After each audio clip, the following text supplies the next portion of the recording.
Hi, and welcome back to Beyond the Monsters. Today we have Mr. Greg Kelley.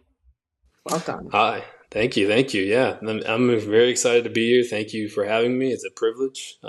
Yeah, I'm really excited to kick into this. Tell me, is there room for me to cry? Is the devil all inside my mind? I don't wanna die like this. I wanna live my life.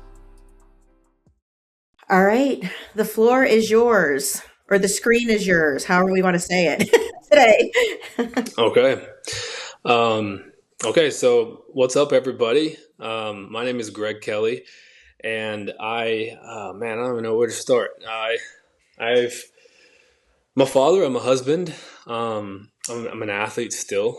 I'm an entrepreneur, I'm an inventor. I, uh, I'm a Christian.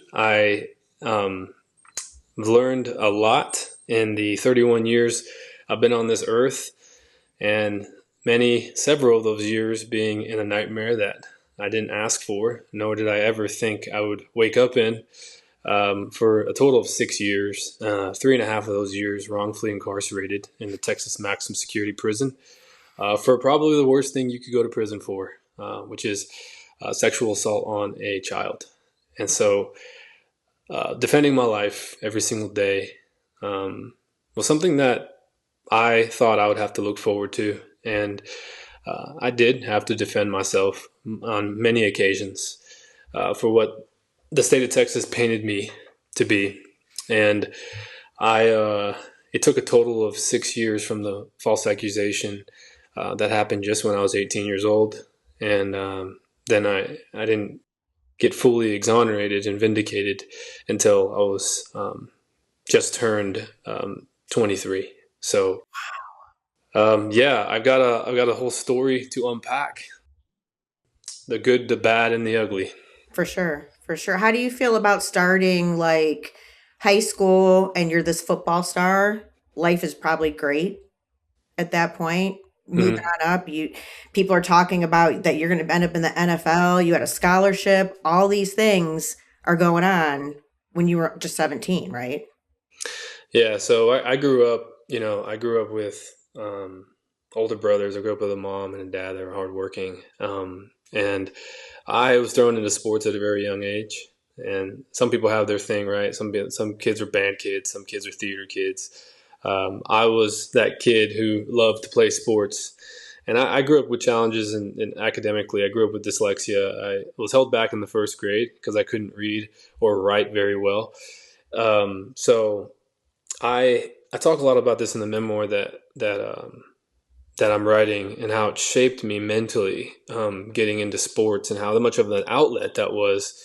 And if I ever wanted to make something of myself, it sure would have been football that would get me there. And so football was my whole identity growing up. I had older brothers who were very successful state championship players, track stars, football players, and so I'm the youngest of all of my brothers. So I'm the baby. And growing up, getting into the football realm of it all, I was, I could talk about this first. I met a girl in eighth grade, and beautiful blonde, blue eyes.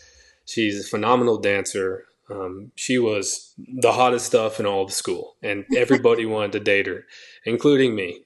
Mhm. And so, but I was still insecure, and I had just hit puberty, and a lot was going on mentally for me. And so, but we all had mutual friends, and one summer going into ninth grade, we went to a water park here in Texas called Slitterbond.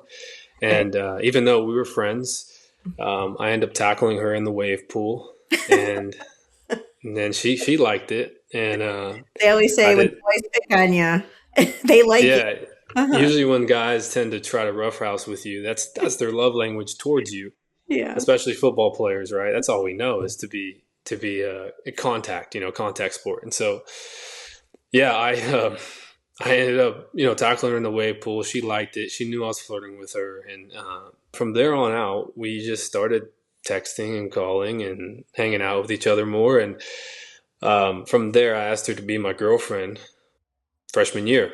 And she was. And she was my girlfriend most of all of high school. And we had our drama breakups like every high school. Sure. We really don't know how to regulate emotions. So if one instance of not being happy, it's over, Right. and then Right. they were back together a week later. So that happened a few times, but I knew this girl wasn't just some ordinary girl. I mean, this girl, she went to school during the day. She went to dance at night. She had the dance life. Her oldest sister was a Dallas Cowboy cheerleader. Her mom was the director of the dance team at the high school. Her dad was a leadership coach and golf coach. I mean, it's a happening family. There is no downtime.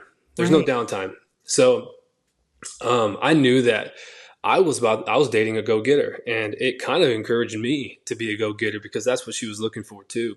Mm-hmm. And so I did the same thing. My whole high school football life was going to practice, going to school, going to practice, watching film, going to the weight room, doing the whole routine, right? Mm-hmm. Now, junior year comes around, sophomore year comes around, and I get my first football offer.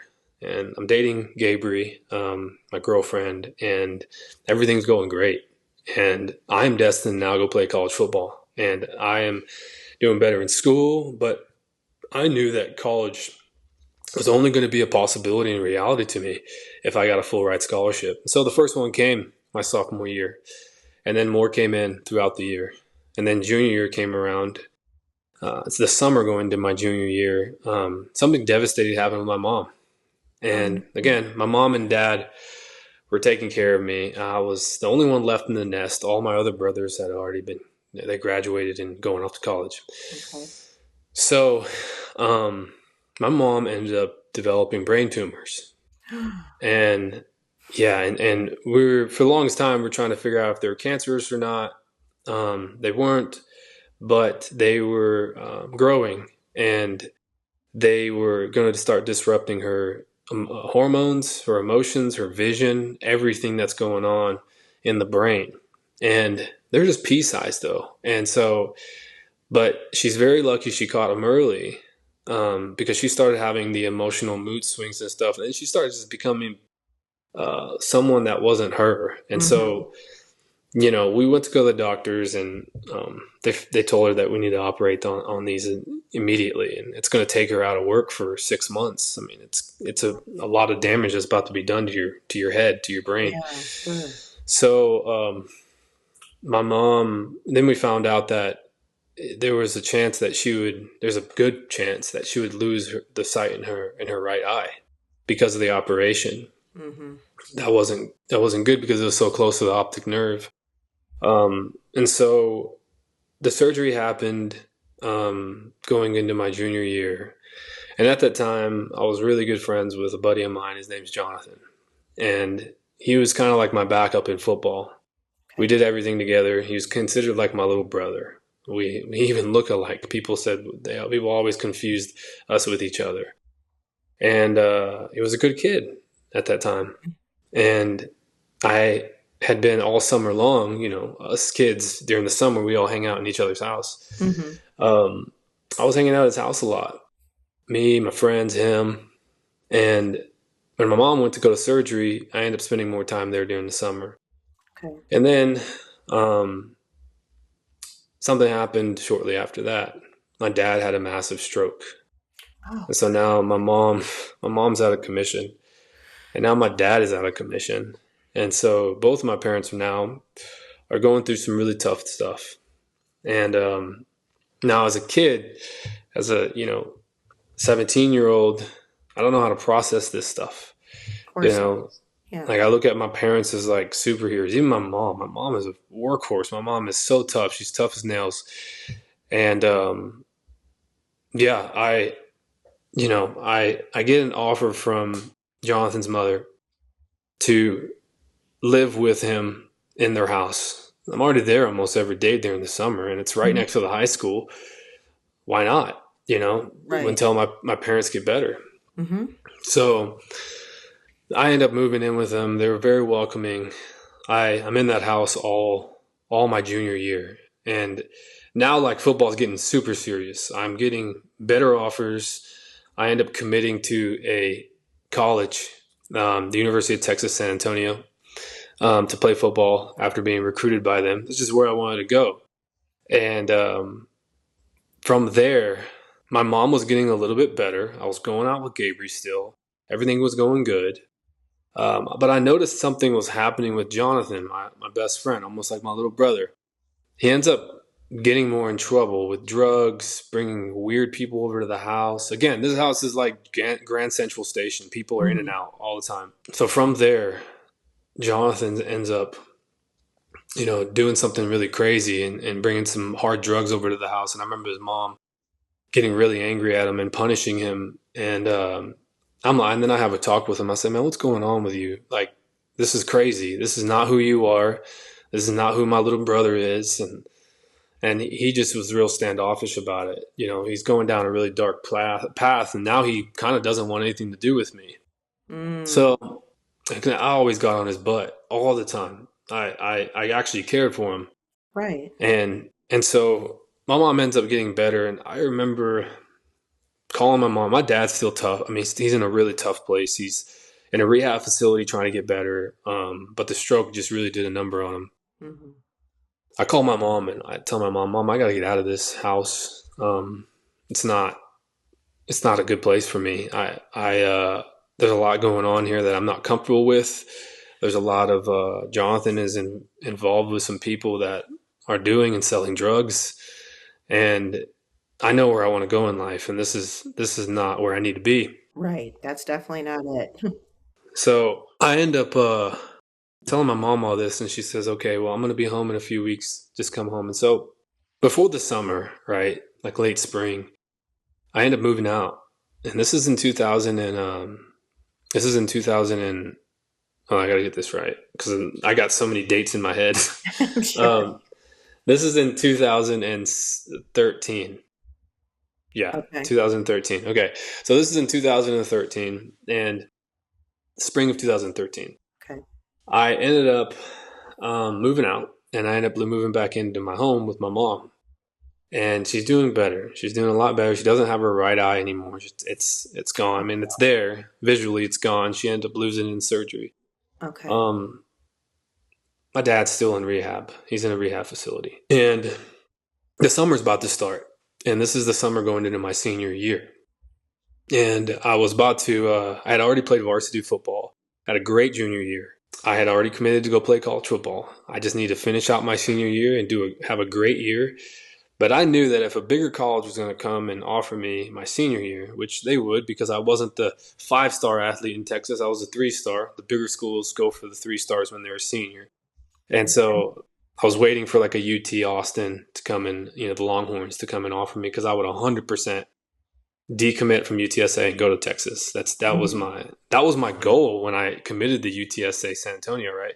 It was to eventually transfer to Texas after I proved myself.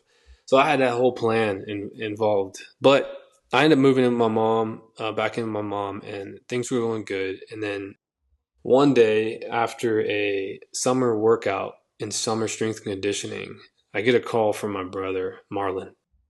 And a lot of calls, and he left me a voicemail and a text message saying, when you get out of your workout, call me. There's something that we need to talk about, and whatever you do not go to Shama's, Jonathan's house. And I'm like, okay. So I call him, and he tells me that something's going on. There's an accusation with your name in it, and they're saying that you did something sexually to a kid. And I said, that's crazy. Where's this coming from? And he says, it's coming from Shama's house, and there's a dad there furious and saying that you did something to his child. And then I told him, well, that's one big mistake. And if you're joking, this is a terrible joke. And so I'm heading over there right now. And he's like, no, you don't need to go over there. And I'm on my way there right now, and I'm going to talk to the father. We're going to straighten this out. We're going to get down to the bottom of this because it's not you, right? I'm like, absolutely, it's not me. Like, what do you mean? Right. And so he says, go home. Okay. So I go home, and I'm like uneasy. I'm like, this is terrible to be accused of this. Of course. And I go home, and I'm waiting for my brother to call me. I'm calling him. I'm not waiting for him to call me. I'm like, what's going on? He says, well, the dad said, he doesn't know what to think. His son is saying that you did something to him sexually, and you can watch the documentary Outcry to know the whole accusation side of it all, but it's very, very graphic what I'm being accused of. Mm-hmm. It's gut wrenching, really. It's disgusting, Sure. and I get trauma just from talking about it, because I bet you do. at the age of 18 years old, I had to face these false accusations head on, and just make it, to the next day without wanting to hurt myself. And especially when it started getting real, and I'll get into that in a little bit, but. And you're right. Outcry they do cover it really well as far as what was actually happening, the legalities of things. Yeah. Yeah. No, Outcry, the reason why it won an Emmy was because of the good work that the documentary did on really explaining how sick somebody can be falsely accused with no evidence and just their name, and no investigation, no follow-up, no interviewing of me, no taking my phone and taking my electronics and really getting down to believing if I could do this to a kid or not, right? Because that's what you're supposed So to do. scary. If somebody is, if a case comes across your desk and it has to do with a monster doing something like this to a child, then you would want to go and do everything in your power that you're able to do with that badge, Yes. to find out that this monster actually is a monster, because this monster is telling you he's innocent. Mm-hmm. He's telling you he didn't do this. He would never do this. Mm-hmm. So if I was a police officer and somebody was telling me that they didn't do this, and they've kind of got the character to back up, like, it's not really fitting the character of how he lives and what he stands for, then maybe I really need to go and, go to the crime scene, interview people, yes. And take predators. pictures. Yes. Yeah. They have a history too. I'm telling you, exactly. I'm telling you all these things because these are things that weren't done in my investigation. The detective Chris Daly, he did not go to the crime scene. He did not make any phone calls. He didn't take any pictures. He made a few phone calls to a couple parents to tell them that Greg Kelley is being investigated for sexually assaulting this child. There's a pretty good chance he sexually assaulted your child. I would like to bring your child in and question him. What's wild about that is there was no questioning of me. They're only questioning more children in order to strengthen the first one. And I can go down a rabbit hole of how a second now charge gets brought to me. That then later on, of course, after I'm tried, and I'm getting ahead of myself, but I'll get to that point. But anyways, it takes weeks for the dad to finally go to the parent or go to the police. And in the meantime, I'm just trying to live life the very best I can. I already have a scheduled date to go to California with my girlfriend, and all of this in real time. I can't tell anybody what I'm going through and the accusation because they haven't really gone to the police. It's still kind of an accusation towards me. And one thing I thought it was really weird, and there's still no answers to this day, but the father, when my brother said, like, hey, this is one big misunderstanding, let's get down to the bottom of this. Mm-hmm. So there's no further any false accusation that's being brought, because at the end of this accusation, it's Greg's life too, and he's a very well-known football player. And so let's get down to the bottom of this. And so, then the dad ends up telling my brother Marlon, there probably is a way that we can settle this outside of police getting involved. And my brother was like, that MF, like it's, I don't know, but I thought it was really weird. And it just goes to show you the intentions of the true intention of a selfish person. Yes. So it takes a couple of weeks. I'm in LA, and I already get an attorney, by the way. We're being very proactive. I got to give credit to my brother, Marlon. Brother Marlon, he's an amazing guy. He's an amazing man. He's an amazing brother. And he, even though he's my half brother, he loves me so much to make sure that these provisions are put in place for me to protect me. Yeah. Because if it was me, I wouldn't have gotten an attorney and at least took the steps to protect myself and just be 3 steps ahead of the whole thing that's about to happen. Well, I But mean, we did. you're only, what, 17, 18 years old. Yeah. Who would Yeah. know what to do? Yeah. And my mom wouldn't know because she's still hanging on halfway there. And, Yeah. my dad's not in the picture. And so Marlon's kind of stepping up being my dad right now.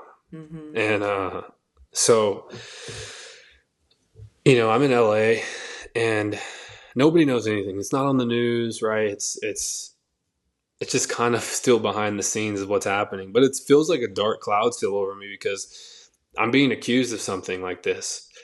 And how can you live life? Like, how can you keep going?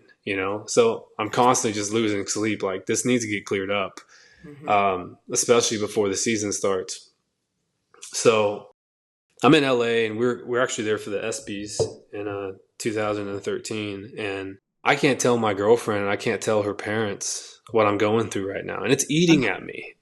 Oh, And God, you're holding that in from her, too? Yeah. Yeah, I was advised to by Patricia Cummings, my attorney at the time, which, this is a side note. Patricia was, so Shama is Jonathan's mother, right? And Patricia Cummings, my attorney that I hired, was recommended by Shama. And I was like, as a 17-year-old kid who has never lived a life of crime, whose parents or whose brothers never lived a life of crime, who doesn't know anything about the judicial system other than what he's seen on Law and Order. Right. I'm like, And you're innocent. Yeah, and I know I'm innocent, so I'm asking, I'm like, okay, cool. This is an attorney. This is Patricia Shama saying she's a super attorney, so she must be good.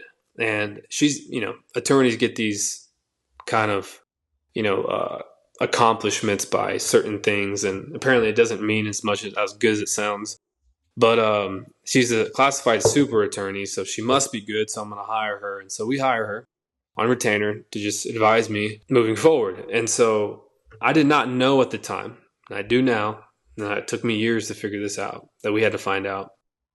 I did not know Patricia Cummings used to represent Shama's family in multiple different felonies and sexual assault cases that Jonathan's brother has been involved in. Oh, my God. So again, I'm 17. Nobody in me, including me and my family, knows what conflict of interest is. So I hire her. Time goes on, of course. I'm in LA a few weeks after I'm accused, and I get a call from my brother Marlon.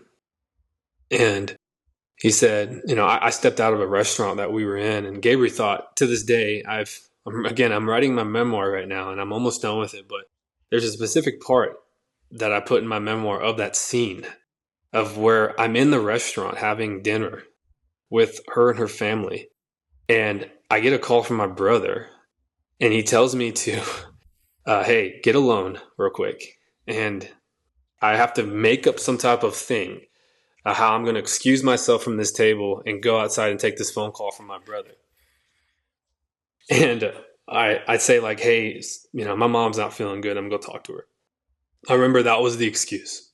Mm-hmm. So I go outside and my brother says that the parents have gone to the police and the police now have the case.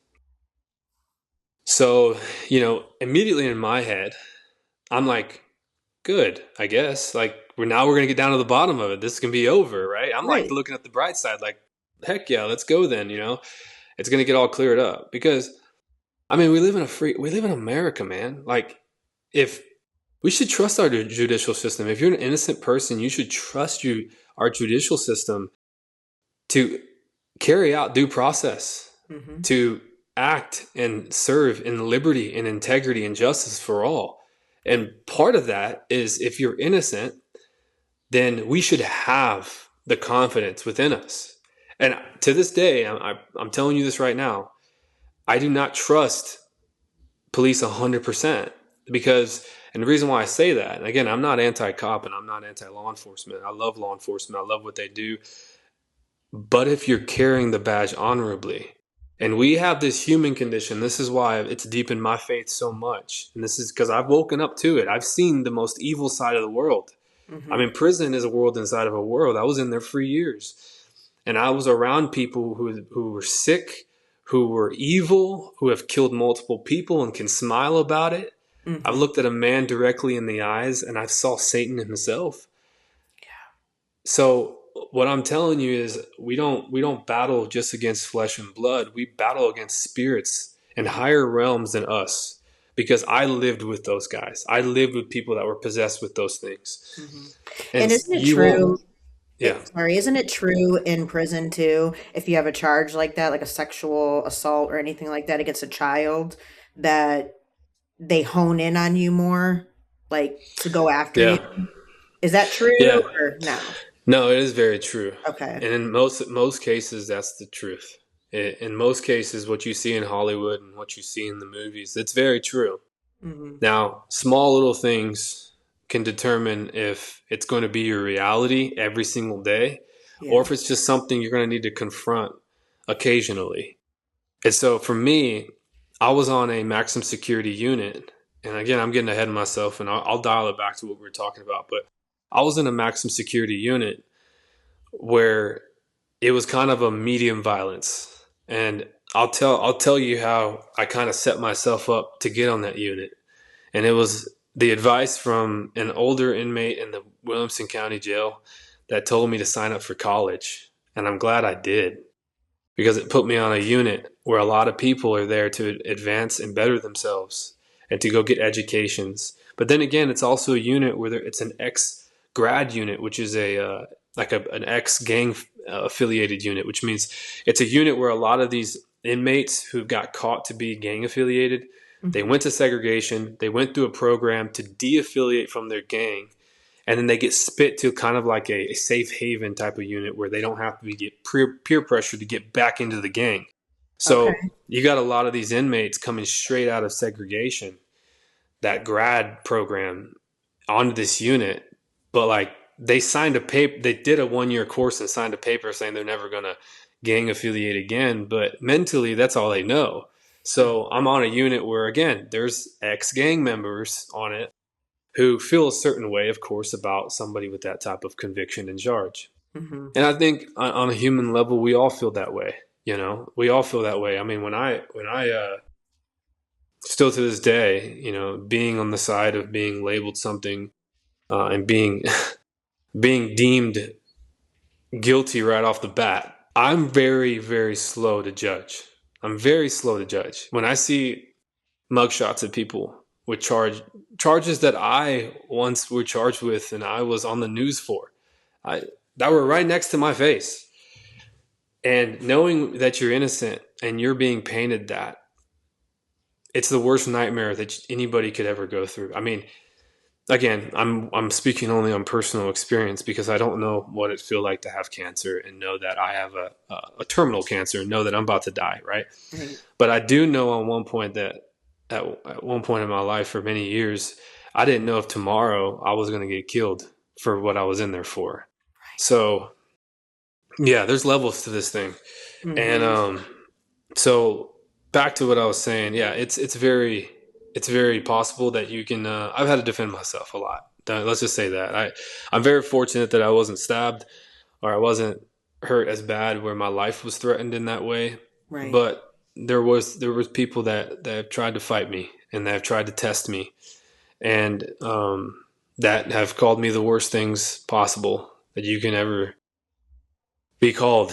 And there's people that were watching me to see how I would conduct myself.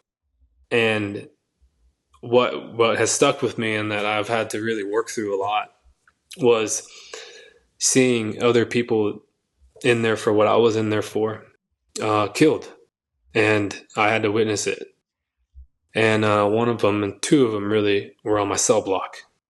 So wow. Yeah, it's tough. It's tough. It's pretty eye-opening when you know that could be you next. Yeah, and it's obviously, I don't think you just would think of it so different if you obviously committed the crime and you're just doing your time and dealing with it, but to be innocent and watching all this around you and Yeah, coming at you, oh my God. yeah, it's weird because I've seen clinical psychologists, and the mind and the brain is really really profound. And I got a psych eval right before I got released and before I came home. My family and my attorney wanted to make sure that I was good, and I did this whole like test to see if um, the amount of trauma that I've, because whenever you've experienced trauma, you really don't know that you're hurt or you're bleeding out Hmm. until you know years later. And Yes, for so I sure. don't know how messed up I really am in that very moment, because the emotion of like, holy crap, I'm finally being able to go home. Yeah, Right. you've And just been in survival mode the whole time. yeah, and I kind of equate it to being a boxer and MMA fighter. For instance, like that fight that happened at the White House the other day, like a lot of Hmm. those fights, those guys, they were pretty beat up. I mean, their face looked like ground beef. Yes, they But did. but do you think that they feel that pain in that moment? Do you think they feel that trauma, that blunt force trauma of those fists Yeah, and definitely. the knees to the ribs and the fractured ribs and the fractured bones and the contusions and the hematomas? You think they feel that in that moment? No. No, they don't. The adrenaline's still there. The emotions are still there. They're very honored and very privileged to be in that moment. And but a lot of them, if you look at them the next day, they're in the hospital and they're For puffed up sure. so bad that they can't see, Yeah. and they feel all the pain, they feel the fractures, they feel the trauma. And that stuff didn't start really coming to me until about a year after I was released and I was exonerated. Really? Exonerated, yeah, exoneration can mean freedom on paper, but it doesn't mean freedom within your soul, within your mind, with your emotions, the what ifs, everything. It doesn't mean freedom. I mean, I was exonerated. I was paid very little for what they did to me, and but I had to take it on. I had to take on the responsibility on myself to Hmm. heal. And the moment I decided to do that, that's when things started changing for me, and that I was able to start moving on. And What made you change? What made you finally say, okay, I really need to change something here. It has to be different. Was there like a specific moment or something that happened? yeah, mixture of a lot of things. Initially after I got released, and okay, of course, I'm getting ahead of myself on the whole story, but again, I don't think this podcast is going to be a judicial podcast, anyways. I think if you really want to know my case, definitely watch Outcry. Yeah, for sure. Um, and when I'm done with my memoir here in a couple of months, definitely pick that up, and you get to know a little bit more of it through my eyes. And but I really didn't start wanting to actually start working on myself and facing the trauma and the monsters Hmm. until I was I realized how much hatred I still had for people that did this to me, and how much of a cancer it was towards the people that I love. Towards, why am I lashing out to my mom? Like, she's the most wonderful woman in the world. And why am I lashing out to her? Why do I have this attitude? Like, why do I not want to get up and work for a business I've created through skills I've learned while I was wrongfully incarcerated? Why can't I go and have a wonderful walk with my wife without thinking about what I could have been, Yeah. in the NFL? Why can't I watch football and enjoy it anymore? Like, Oh, geez. yeah, Yeah. why can I not do any of these things? And so a lot of times we end up running from these things, Hmm. and we end up soothing them and finding ways to cope. And I didn't want to do those things anymore. Like, I didn't want to find my relief in whiskey. I didn't want to find my relief in pornography. I didn't want to find my relief in all of these things that men deal with, because they're running from some type of trauma. Mhm. And I was like, man, like there's got to be a change here. So I ended up one day, I didn't realize I had like trauma from it all until the pandemic happened. And Oh, I gee. was, yeah, COVID happened and it was really wild. And this is like, you know, I'll dial it back into the short synopsis of my case here and how we got to this point. So dialing it back to the accusation and the investigation, it took a whole year, right? Hmm. And there was no investigation in my case. I mean, if you go down to reading about my case and you go down to like the archive of the exonerees website and you read about my case, like literally there's a huge long story of it. One of the biggest reasons why my case got relooked at is because the fail of due process in my case, the lack of investigation, I guess you could say. The police didn't do their job. It was a situation where they didn't have to, by the way. The state of Texas, they've implemented these laws. It makes it very easy when it comes to sexual cases against a child that ultimately, if you're being accused of a sexual crime against a child, what it can ultimately come down to at trial is a jury either believing you or believing a child. There doesn't need to be evidence. There doesn't need to be physical evidence. There doesn't need to be anything. As long as a DA can bring forth, a grand jury can indict you to go to trial in Texas. And they did. And it's 99.9% of cases get indicted, by the way. It's very easy. Again, because the law says all you have to do is have an outcry. And that's why it's called, my documentary is called Outcries, because when it came down to getting indicted by a grand jury, a child on camera said that Greg did this to me. So that was enough to issue an arrest warrant for me, and that's when the arrest happened, right? A month after the police got the investigation, got the case. And then 10 months later, I'm standing trial with only that piece of evidence that Greg, not Greg Kelley, not Greg Kelley who looks like this, Greg did this to me. And if you're a slimy and you're a corrupted DA, you can work with that. And that's exactly what Joffrey Purrier, Sunday Austin, Janet Duty, all of these prosecutors that led the charge in my case did. They worked with that. They tried to paint me to be some type of conniving, good looking. I mean, I'm not kidding you when I tell you this. Is during jury selection of my trial, I'm sitting there as an 18-year-old, about to turn 19-year-old kid. I'm sitting at one table, the prosecution's at another table, and there's a whole panel of potential jurors behind me. And during jury selection, this DA, Joffrey Purrier, he puts up a picture of Ted Bundy, and he puts up my arrest mugshot next to Ted Bundy. And he says, "Don't let looks fool you. This monster here," and he's referring to Ted Bundy, he has done, and Greg Kelley over here can do exactly what this monster can do. Don't let looks deceive you. Even the most good-looking people can do the most heinous things. And I'm looking over at Patricia like, what the hell is happening? Like, what are you doing, Yeah. lady?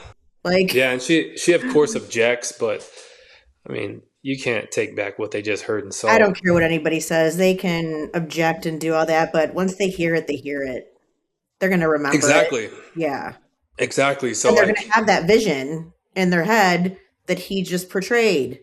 exactly. And here's the thing about these specific cases. This is why it's so important to get the guilty party, and this is so important to do the investigation, to hold water, to see if this guy is actually innocent when he says he's innocent. So it's very important because of that, because our innate nature to really pin someone down, pin somebody's face down for a crime, especially against a child, right? It's very emotional. Nobody likes children being harmed, Right. right? They're innocent people that can't defend themselves, that have not fully developed. And so we protect children. And so when somebody's being accused and is being put on trial for something like that, as a law enforcement and as a district attorney, who you're working for the victim, by the way, right? And you're really hoping that you're not going to cause another one by doing your job incorrectly. And these DAs were so drunk on, they have a 98% conviction rate in Williamson County. There's a reason why they do. Is because, and that doesn't mean all 98% of cases that go to trial get found guilty. It means 98% of cases that get put onto a district attorney or an assistant district attorney's case gets a guilty plea too.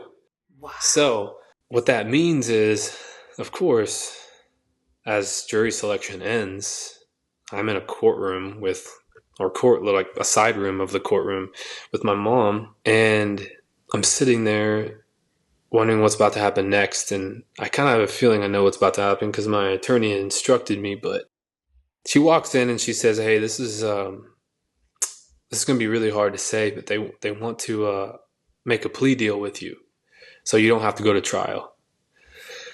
And I'm like, what? Like, what does that mean? And again, I don't even know what a plea deal is. And they said, well, they want you to plead guilty, and for an exchange of a lesser sentence, they want you to keep the same charge. And I'm like, I'm not saying I'm guilty of anything. I didn't do anything wrong. Right. And it's like, well, I'm obligated as your attorney to tell you what they offer. So she tells me. And again, I'm sitting there only with my mother next to me at a table. And she says that they want to offer you 10 years probation, lifetime sex registration, a certain amount of fines, and a certain amount of time in county jail, which is like 90 days or something. So I look at her and I immediately says no. But then again, I'm thinking in my head, I'm like, these guys are freaking idiots. Like, do you understand? You just now exposed how much of a circus this is to you. Mm-hmm. That you're trying to send me to prison. I'm about to go to trial and I can get sent to prison for 25 to 99 years. And you don't care about the victim enough that you're going to offer me 10 years probation if you really truly believed I did this. Mm-hmm.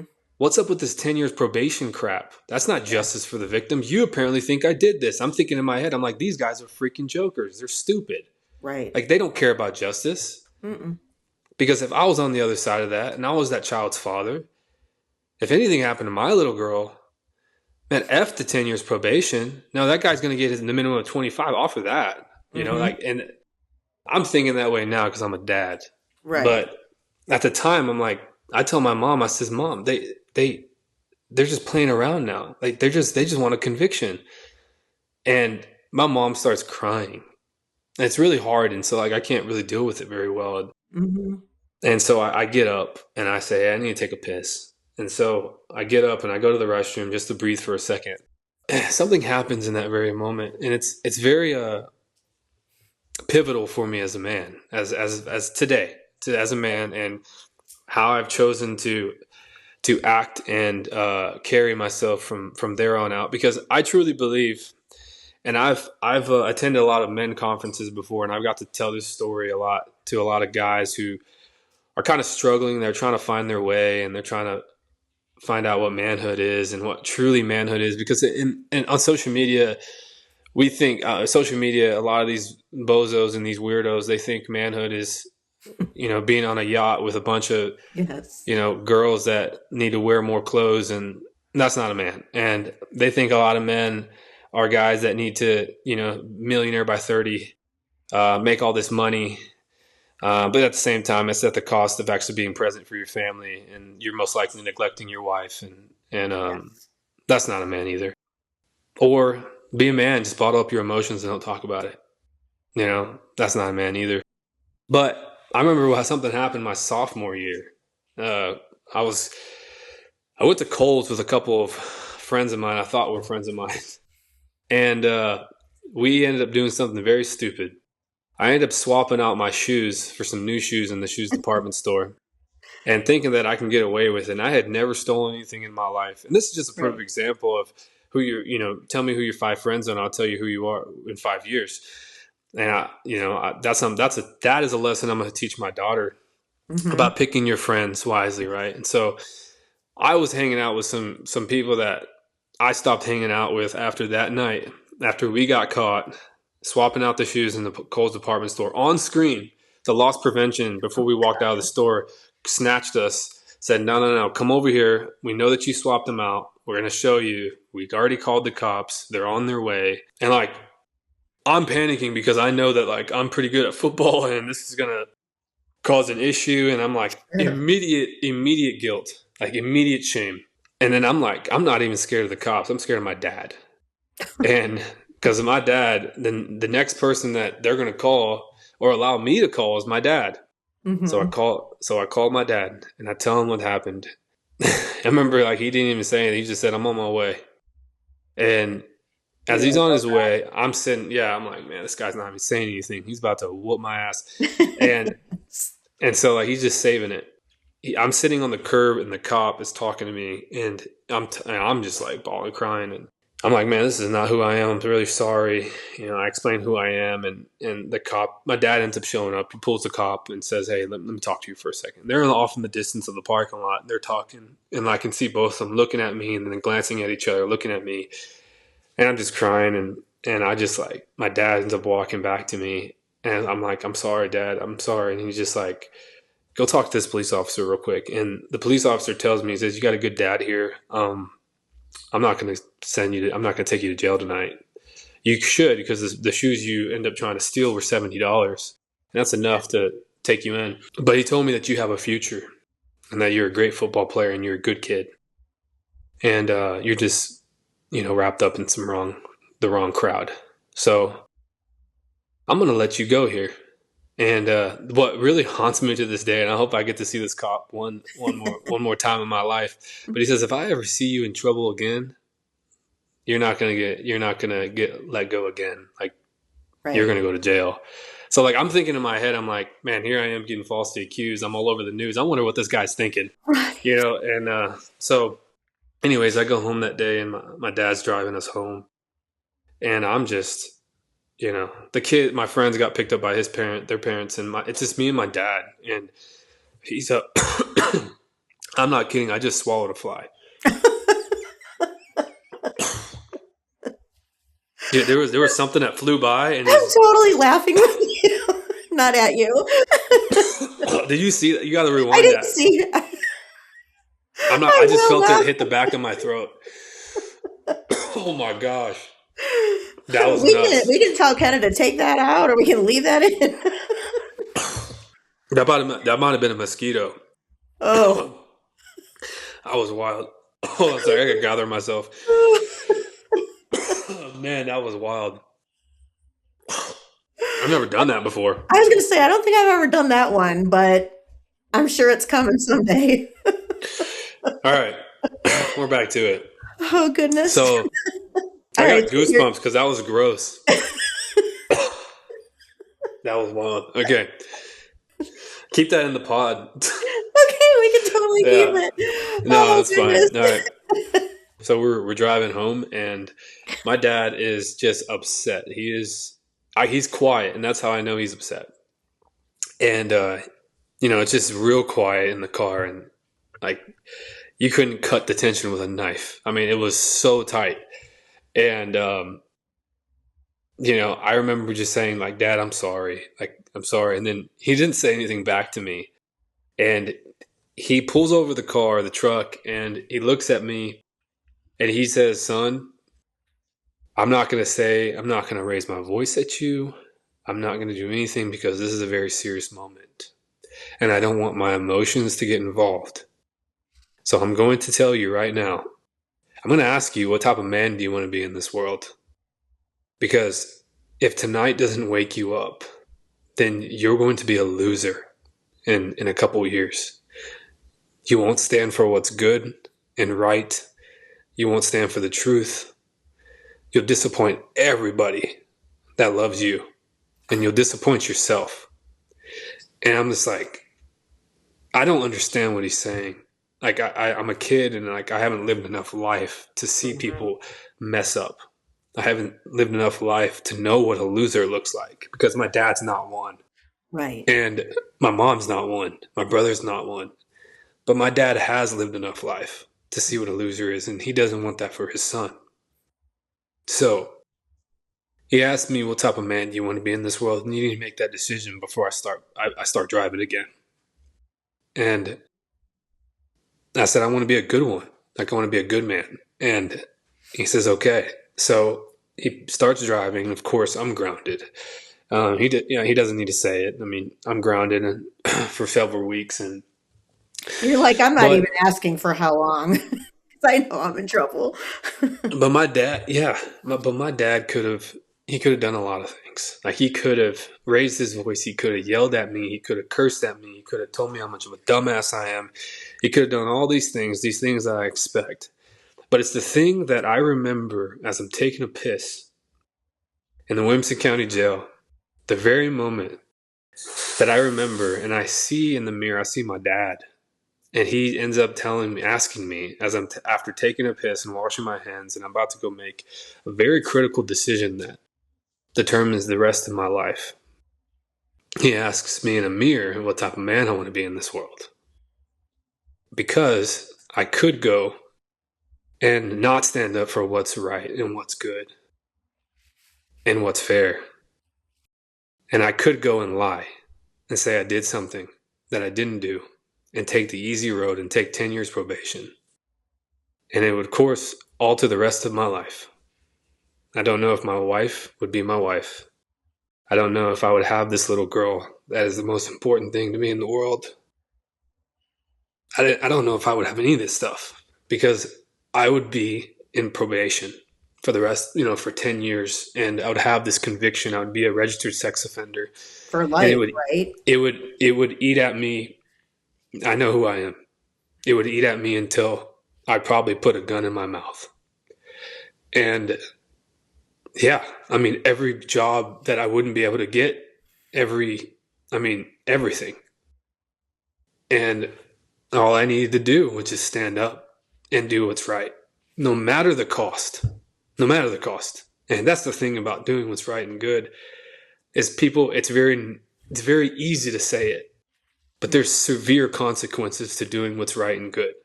There's severe consequences. There's unfair outcomes sometimes.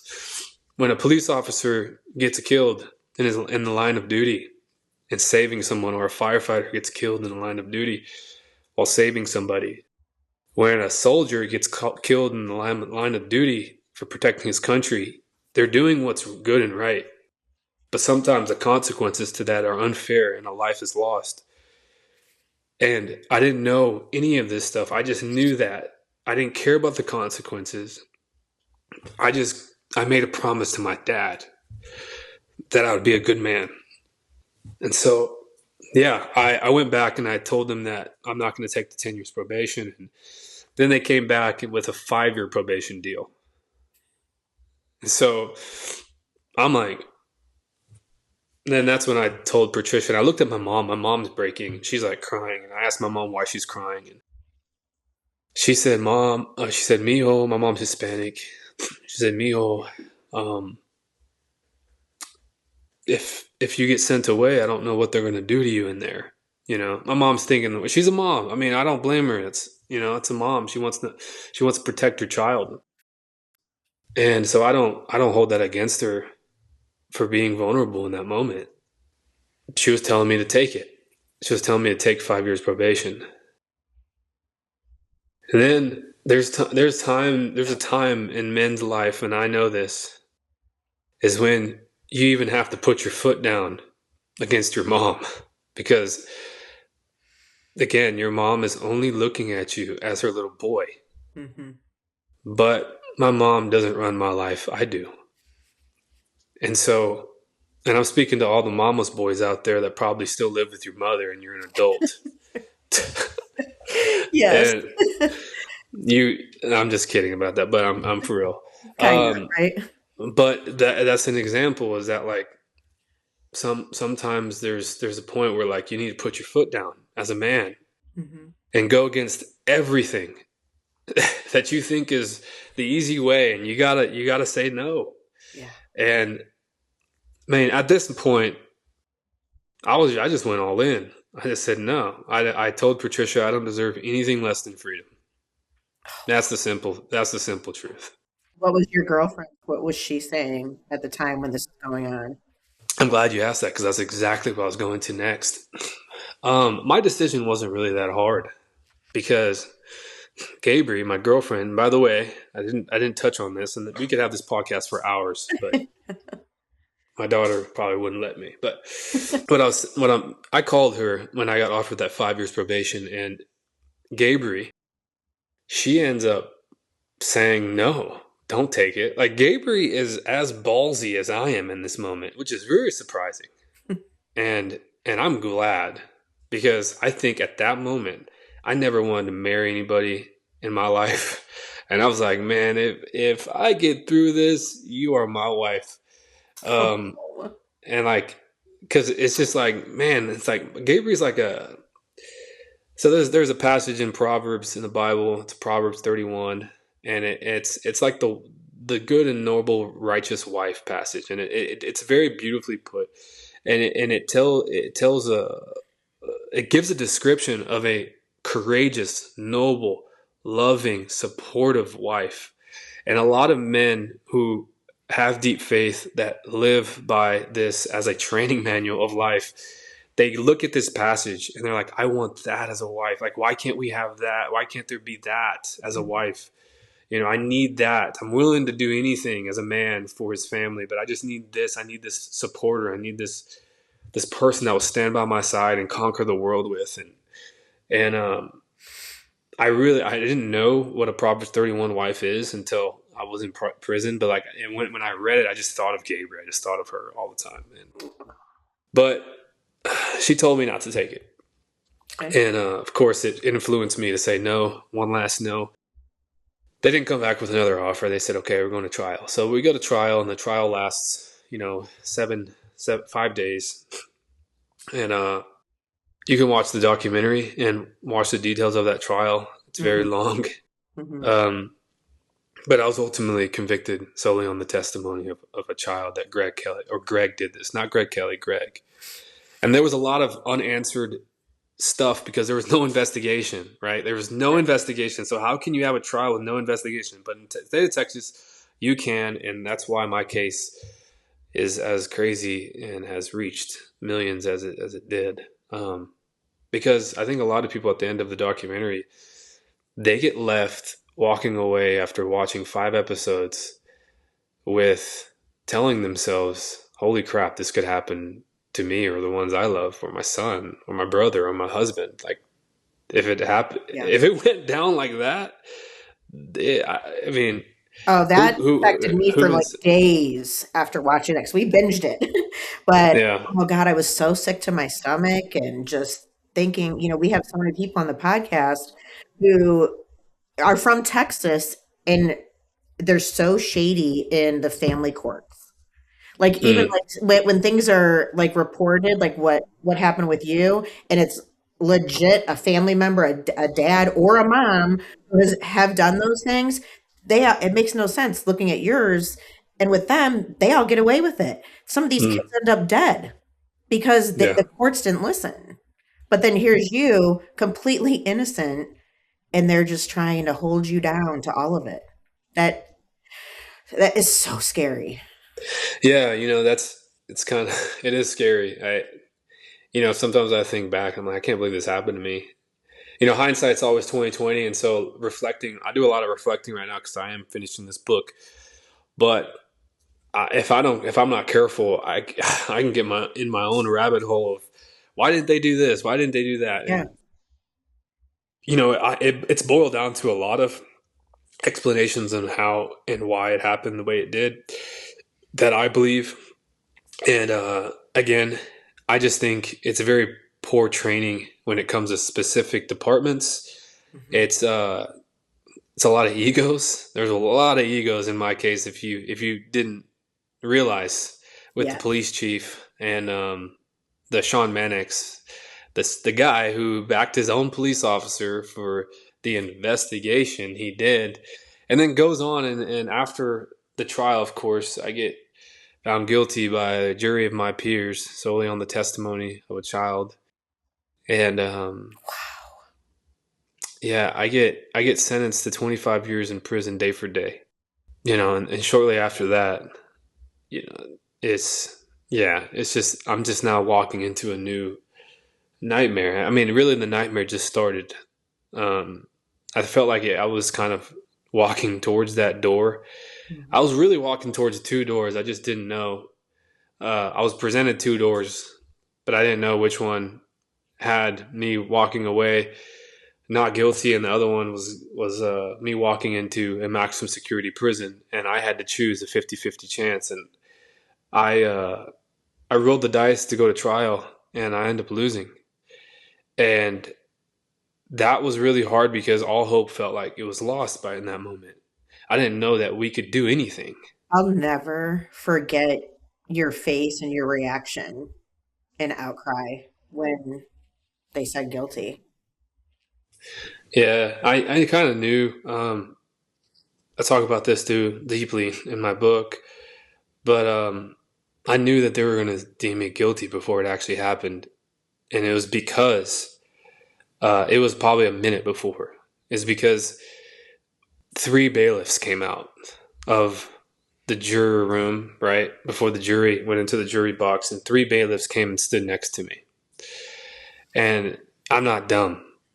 Like, when there's three police officers standing next to you before a verdict is about to be handed down, why do you think there's three police officers standing next to you?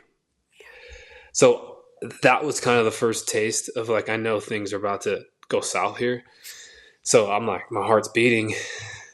I'm just really hoping that I'm wrong. They tell me to stand up. The jury goes in the jury box, and they read off all the counts, and I get found guilty. And I don't really remember much after that. I know that I've seen video of me, my head hitting the desk and the table, Yeah. and I saw another video of me kind of pounding my head lightly on the table, yelling, speaking up, really, I didn't do this, I didn't do this, I didn't do this. And then I saw another video of that camera that's filming me panning out to the jury, and some of the jurors like this, like deer in the headlights, what did we just do? Off of my reaction. And and it was the jurors who were sticking out for so long, who did not feel like they needed to convict. But this is kind of behind the scenes too. This is just stuff we know behind the scenes, that jurors have come forward after I'm exonerated and I've proven my innocence. They did? They came forward after? Two did. Two came forward saying that they were pressured to convict. Now, I don't know about the rest of them, but I know two of them were vocal enough to step forward and get, one of them spoke with the news, and they did it anonymously, I guess you could say. They kind of did the whole blackface with the dark, deep voice and stuff like that. So one of them explained in high detail, and in my documentary, one of them was interviewed in my documentary, like incognito wise, Yeah. Well, he explained kind of what was happening in that juror deliberation room, and explained that it was hectic. It was chaos, because there were some people that very truly deeply felt that the DA did a good job on deeming me guilty, when it was just an emotional rile up. Like, Yeah. it was people gullible enough Right. to believe a DA pointing his finger at somebody and pretty much chalking him up to be Ted Bundy. That's Exactly. that's the angle he was coming, is like, Mhm. we know that people that do this, they don't always look like the ice cream man. Right. You know what I mean? Like, they're good looking, conniving, slimy, manipulative, deceiving, good looking people. Right. And that was the angle he was taking. And so, I don't know, I felt like man, my jury box just consisted of just a bunch of gullible crime junkies. For sure. I mean, that is the problem with a lot of these true crime junkies, is like, they live in that world. Yes. Like, Yeah. don't get me wrong, I love a good true crime documentary here and there, Mhm. but man, you got to be careful, because like, when you watch these true crime over and over and over and over again, you end up just like, it starts becoming you. And it's like, I Your can't wait for reality. jury. Yeah, Yeah. I can't wait for jury selection because I'm going to be in a true crime show. Like, I felt like that's kind of what a lot of these jurors were like, I can't wait to go do my civic duty and go send one of these monsters away. So, going back to the documentary and the interview with some of the jurors, one of the jurors was really shooken up by the new evidence that proved my innocence as it kind of went on and in real time over the years. What happened, I'll get to that guy here in a little bit, but what happened was I went away to prison. I hired a new attorney named Keith Hampton, and this guy, I mean, we did it the right way. He wasn't recommended by, actually, hold on. He was recommended, and this is the irony of it all. He was recommended by Patricia Cummings. And so when you watch the documentary, Keith ends up telling Patricia, after doing his own investigation, gathering my phone, gathering my laptop, gathering all this, I remember. like, hey, lady, you're in trouble. You need to fall on your sword here because you were conflicted.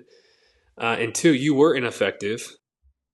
You should have done this. You should have done that. You should have done this. And if you don't fall on your sword, I will make you fall on your sword because this is one of my claims I'm going to bring forward. And this is all in efforts to exonerate my client. So I'm not going to fold for my loyalty towards you. It's not going to outweigh my principles as an attorney. Like, this is essentially what he is saying to Patricia. And Patricia's not liking it. She's not liking it at all because it's putting her in the hot seat of all the wrongdoing she's done. Well, I mean, come on, lady. So, long story short, Keith becomes my attorney. And then there's like this, if you've ever know about the appeal process, and I don't think true crime documentaries do a good job on this either, but it's very long. Certainly Law and Order does not do a good job on this because apparently these cases are solved in 1 hour. Yeah. But the appeal process is very long. It's a lot of hurry. The appeal processes, there are a lot of hurry up and wait in these court systems, and that's exactly what happened in my case. Of course, I had my direct appeal, and that, of course, is denied. Nobody really wins those. And then you get into like a smaller district court, which is like the Fifth Court of Appeals, a year and a half into my prison sentence. That gets denied, right? And it just keeps getting pushed up the ladder. And all it really is just these smaller courts, like, we're not going to deal with it.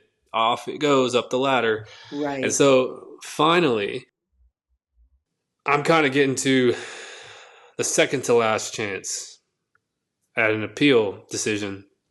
But at the same time, while I'm in prison and I'm trying to go through all of that, and I'm having my own experience, right? There's two sides to this. There's the judicial side, post-conviction, and what I'm actually experiencing in prison. And my memoir is going to be a lot more lenient towards, it's going to leaning more towards my prison experience, not necessarily so much judicial, even though it's going to be intertwined in there. But I don't want to write a 1,000-page book, though. And so, yeah, I don't think anybody wants to read 1,000 pages anyways.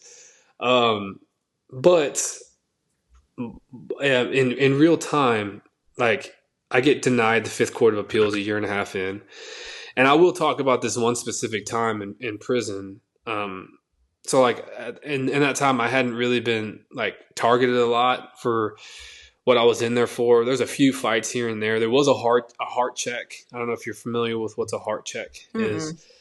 It's a prison thing. It is if you've been in a violent prison, or if you're in Texas at least, and it happens in other states too. A lot of the inmates that are new and that are physically fit and young and able to, throw down for their race. And I look white. I don't look Hispanic. I am half Hispanic. So when you come in, they don't really ask you in prison. They don't ask you what you're in there for anymore, right? They care, and then they don't care. But what they really care about is upholding the race status, I guess you could say. Like in prison, white supremacy dominates. Most people are white, right? And then, you have the black gangs, you have the Hispanic gangs. So a gang member will come up to you and say, "Hey, who you rolling with?" And I'm like, I don't even know what to say. Look, if I did not go to county jail and I wasn't there for a while, I would not know how to navigate this conversation, because I would just say like, I don't know what you're talking about. What do you mean? Right. But at the same, this older guy in the county jail, before I even hit the prison system, which is a totally different system, by the way, right? And so before I even hit the prison system, this guy in the county jail tells me like, hey, when you get down there, they're going to test you. You're going to have something called a heart check. And lo and behold, here I am in real time about to receive a heart check. And he tells me, just like, you got to tell them that you're running solo. If you don't want to gang affiliate, you got to run solo. And you tell them solo. And I'm like, why am I even doing this? Like, why am I here, God? Like, I'm still not over the fact that I just got wrongfully convicted. But you got to keep moving on. You got to roll with the punches. So I go down to the prison system and I get a heart check. They're saying who you run with, and I said I'm running solo. And he's like, all right, well, are you willing to fight for your race? And I'm like, one, I'm willing to fight, but I'm not really getting down with any race. I told him I'm half Hispanic, half white. And he says, well, you look white. Come over here. And so I'm like, do I go? Like, I'm thinking in my head, do I go with him? Like, what's Yeah. going on? Am I getting kidnapped? And but that's I not take what's it he's happening. white. He's white. He's white. He's got all tattoos, swastikas, all that. And his name was Crazy. Oh, Go figure. That's his nickname, great. Crazy. I get sent. I end up walking over to where he wants me to go, and it's like this red door. And what's about to happen is I'm about to fight, and I'm about to get something called a heart check. They're going to want to see where your heart's at. And in prison, a lot of your status there is respect level, right? If you're willing to fight and you're willing to get down and you're willing not to catch flight, aka yell for help towards a guard, then you'll have respect and you'll be left alone. That's just how it is in prison. And they're weeding out the bitches, I guess you can Hmm. say. Yeah. They're weeding out the bitches. They're trying to see if you're a guy who's willing to get flighted out because you're scared. And they don't want people like that in general population, because these guys are so thrown off in their head that like the riots and everything is just everyday life, another day Hmm. at the office, right? Yeah. And so that's what I mean by like a world inside of a world. There's people that Okay. operate like that, always on the edge. I end up fight one guy. I end up handling that. A lot of these guys can't fight, and then you're not going to win though. That's the thing I didn't know about a heart check, is you're not. It's programmed for you not to win, because if there's one guy that can't take you, there's going to be two, and if two can't take you, there's going to be three, and so you're eventually getting Really? jumped. Yeah, you're eventually getting jumped.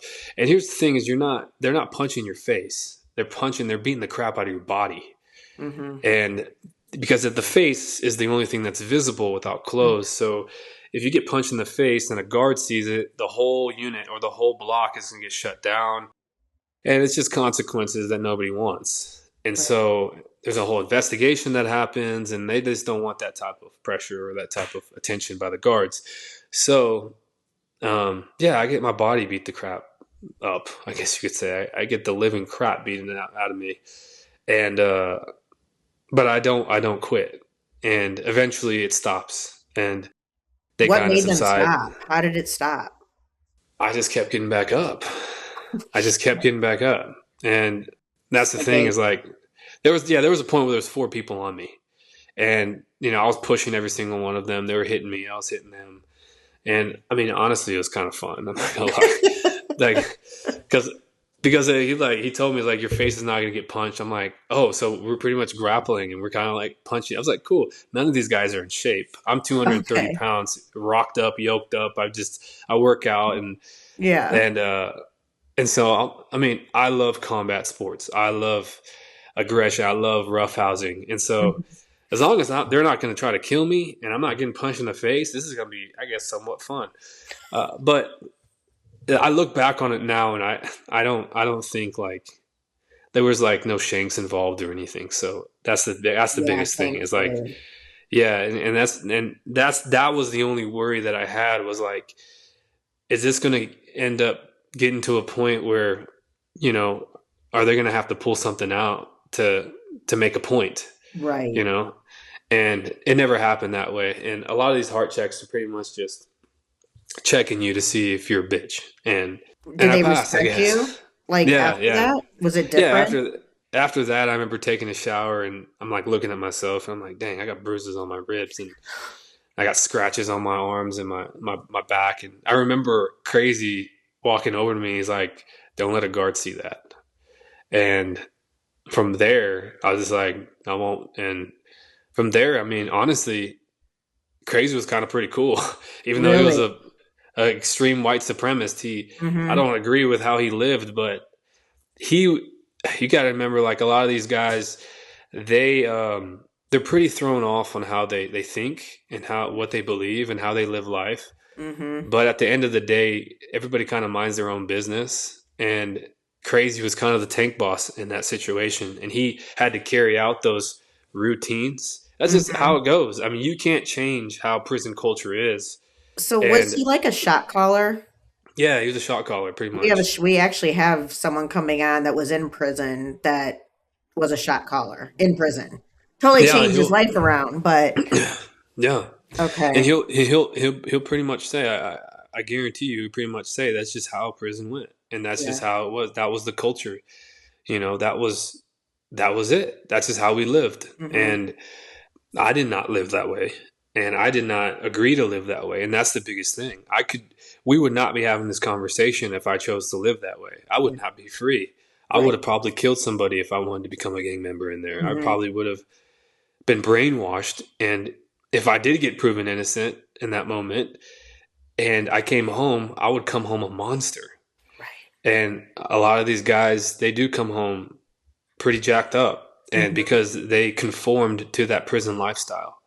And you can't change it. If you're not careful, and if I did not accept Jesus in my heart as my Lord and my Savior, I don't think I would have had the discernment Mm-hmm. to know what would be a better life to live. Right. Because if we just separate what a lot of the world says about Christianity and how a lot of these pastors, they carry it and they wear it in a very disgraceful, a very manipulative, a very sinful way. If you just look at the principles of Christianity and what Jesus taught and how he influenced you to live life, it's actually a pretty good life to live. Mm-hmm. And I think we kind of get caught into like the mysticism of it all, and like we get caught up in the gray area and the debates here and there. I'm like, dude, look, I'm not trying to debate with you on any of this stuff. I'm not going to have an argument with you. Yes. I'm trying to do is I'm trying to become a better version of myself every Mm-hmm. single day. I am trying to develop a deeper relationship with this person who I truly believe is alive in me. Because Mm-hmm. if I want to hate, I want to unforgive, I want to get back on everyone who's done me wrong. Mm-hmm. That is in me to do. I mean, if you look at me in in the video of after I got convicted and I was being walked away with handcuffs, I am I've never seen murder in my eyes before until I looked at Joffrey Purrier after he led the charge and wrongfully convicted me. And I looked at him all red in the face. I couldn't even recognize myself. I couldn't recognize myself when I was staring at Joffrey as I was walking away. I was getting carried back to the behind the courtroom. I had just literally been picked up off the table and got put handcuffs on behind my back in a courtroom in front of my whole family. And I remember giving a death stare to Joffrey Purrier. And in that moment, there was so much rage and hate in my eyes that if I didn't have Right. handcuffs, I would have attacked him. Mm-hmm. And so, like, innately, like naturally, that's how I felt for so long until enough was enough. Mm-hmm. And I gave it all up. And I said, I can't carry this anymore. And then I realized it wasn't really meant for me to carry. And that's when I just let it all go. And I asked Jesus just to take it. And I don't want it because I know that I can't move on. I can't continue to live. I'm going to want to lay down and die. And I'm going to want to give up. And then I started reading and I started learning and I started like separating myself from the debaters, I guess you can say. I love the debaters. They just they're all just, running in circles trying to disprove each other. And I've Yes. kind of like just developed in my head. I'm like, man, okay, I'm a baby Christian. I don't know what denomination to get into. I don't know. These guys over here, they're pretty kind of wild with it. These guys over here, they're angry all the time about it. These guys over, and so like I'm like, I don't even know. And I think that's a lot of people's problems, really. I mean, if you Yeah. really think about it, we kind of like, what church do I go to? And so I was like, you know what? Maybe I should start focusing more on the message instead of the method. Oh. And so what I did was I started just reading the word for myself and start applying it to my life. Maybe I just focus on the message that it's trying to tell me instead of the method on how I practice the message. And that's when everything started changing for me. Is I started Love it. walking away from all the crap and the people that like to put on God and put on Christianity and put on Jesus. And for whatever reason, they might do it for protection. A lot of times in prison, people did it for protection. For some people do it for virtue calling. People do it for money. I mean, we know a couple of these guys out there with helicopters and they're pastors and stuff. And so, so if you're not careful, that could be a crutch to a lot of people. And so I didn't want it to be a crutch to me. I wanted to, okay, what does this say and how can I apply it in this very moment of my life? Because I need relief. And so that's when things started changing. And the biggest change that I think happened for me, this is in the word too. And Paul in his epistles tells us the need of transforming and renewing of your mind. And a lot of times what we think and, how we see ourselves and how we see the world, our actions, our attitude, our focus, our attention, it will follow. And so I now wanted to only focus on what I'm reading and how I apply it. And that's when things started changing. I've really focused on wanting to grow this relationship that I still have with my girlfriend who decided to stay by me. So I'm in the middle of prison. Did you ever think while you were in there, did you think you were going to get out? I for a while, a lot of hope was lost for me. I didn't know what to believe. Right. I did not have an extremely positive outlook first going in there. Rightfully so. I was more so in survival mode. It's like, how do I adjust to this place? Because if I don't, I don't know how I'm going to make it. Right. Right. Yeah, I don't know how I'm going to make it. And so I had to adjust. I had to figure out how to work the ropes. And thank God there were men in there that I was able to confide in to help me. Like, these are like my Christian brothers. These are one of them just got out 5 years ago after doing 30 years on a life sentence. Wow. And he got out. I got to talk to him. He was one of my best friends in there. His name's Reginald Hicks. And he's a big old black guy full of love, teddy bear. He's not a handshaker. He's a hugger. And he is one of the most joyful guys I've ever met in my life. There is not a bad day when you're hanging out with him. He's one of those guys. And he just lifts you up in everything. And so he got out, and I drove to Houston to check on him and spend a weekend with him. And he told me what he was doing. And within a couple weeks of him getting out, he started, working for his driver's license. He got, his wife had a truck waiting for him. By the way, he met a beautiful wife while he was in prison. Okay. Wonderful wife. They started as pen pals 15 years prior to him getting released, and they ended up falling in love, right? And she's also from Houston. It was a mutual friend that connected them, and they end up getting married years later in prison. Oh, they had the wedding in prison, yeah. And she had no idea if he was going to come home or not. Yeah. So it just goes to show you how much love that guy can radiate. Yes. To literally allow to love a woman and have them feel loved from behind bars. It's pretty special. So he ends up getting out, and I was like, hey, man, come over to Austin, hang out with me, come do some of these axe throwing events with me. I own an axe throwing company, a mobile axe throwing company. And I get booked a lot for the weekends and stuff. And so I said, hey, come on, I want to see something real quick. And I knew he was struggling with work. And he came over and we did an event. And this was just 5 years ago when I just started the trailer side of it.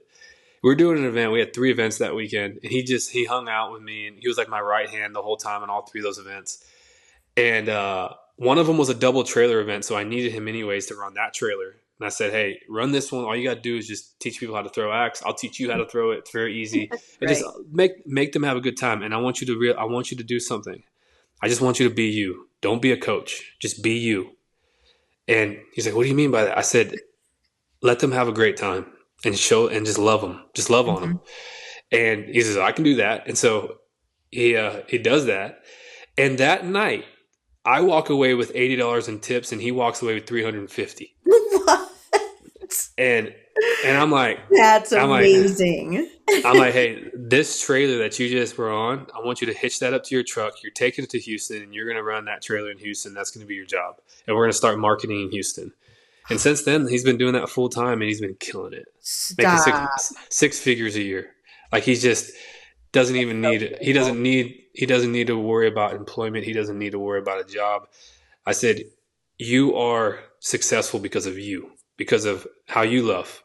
And that's all that matters. And so, Amazing. I say all this to say is I would have never met that man if, and it's everything's like a paradox. It's just so weird. This is how life is. I wouldn't have met that man in a place I was never supposed to be unless I chose to accept Jesus in my life, to hopefully live in reflection of the very best I can, but also allow men in my life and not close myself off, because I was being told to do that by a lot of guys. Like, you need to keep your circle small. You don't need to make any friends. You need to spend this time alone. Just do the time and go home. I'm like, first of all, this time was wrongfully put upon me. And 2, doing time in prison guilty is a lot different than doing time in prison innocent. Okay? The days are not the same. Without a doubt. So I never really took any advice from people. The only advice I could really hopefully get from was from the Holy Spirit. And the only way I could do that was to be able to not want to, I guess you could say, dive into the rage and the unforgiveness. Which is hard. With what you went through, that's hard to not do. I can't even imagine. I don't know, like, what's crazy? And this is kind of an example. I feel like when it comes to sin and having that type of unrighteous anger, righteous anger is good. Righteous anger is good. Unrighteous anger, rage, bitterness, unforgiveness, these are all things that are classified as sin, unhealthy things for you in your life. When you start focusing on not wanting to do them, you end up wanting to do them. So what I needed to focus on was focusing on love. And if I focus on love, I wouldn't want to do any of those things. So a lot of times it's our attention and what we focus on that will start transforming our life. And one of the greatest forms of love that was ever bestowed on this earth was a man hanging on a cross for all of the world. And it was in a form of suffering that we would never understand and never feel. And so I started equaling love equals long suffering. So if I can long suffer, if I can focus on long suffering, if I can focus on waking up every single day, accepting the set of circumstances that I have, not quitting, staying in the fight, and learning how to enjoy the fight, then maybe I can reprogram my mind a little bit to keep going. So now there is no, when I think back on, like, people ask me, why do you do 100 milers? Like, why do you do ultra marathons? Why do you put yourself through that type of suffering? I say, man, you don't get it. You don't get it. I've learned this very powerful lesson in life that there's so much meaning in suffering. There's so much meaning in voluntary suffering, choosing to do the hard thing, because there's so much purpose in it. And there's a lot of science that backs that up too. Andrew Huberman talks a lot about the anterior midsecular cortex, which is in the brain, Mm-hmm. that talks about whenever you do hard things that you don't necessarily want to do in that very moment, you grow that part of the brain which holds willpower in your life. So Yeah. that overflows into other areas of your life. I love that. I love that stuff. I dive into that stuff all the time because then I start realizing like, man, I am programmed this way, and I understand now who I am and why I do what I do Right. because I forced myself to do it for years, and now I can't swim in the shallow end. Like it's just not possible for me. So like Yep. I got to go do things that seem impossible because it just makes me feel like me. And Awesome. so yeah, you just start moving through life a little different. But anyways, I want to talk about Gabriel a little bit. She I was just gonna that was next. Okay. Yes, let's hear yeah, about her. so Let's hear how she dealt with all this. Let's hear, did she come and see you all the time? Gotta know. yeah, Gabriel ends up um you know, Gabriel's getting super strong through all of this, and Gabriel's going through her own life of me being wrongfully incarcerated. And she is out in LA. That was her whole plan anyways after high school. Mm-hmm. My plan was to go to college and make it to the NFL, and Mm-hmm. her plan was to go to LA, become a commercial dancer, follow her in her Yeah. sister's footsteps, and become a backup dancer, just do that whole world out there. Right. And she did. Now, at the same time, she's doing it being attached to me. Mm-hmm. And of course, there's headlines, there's news, there's social media, there's talk, there's comment sections. And so she's having to carry that too, through LA. So she's lost job opportunities. She's being gossiped about.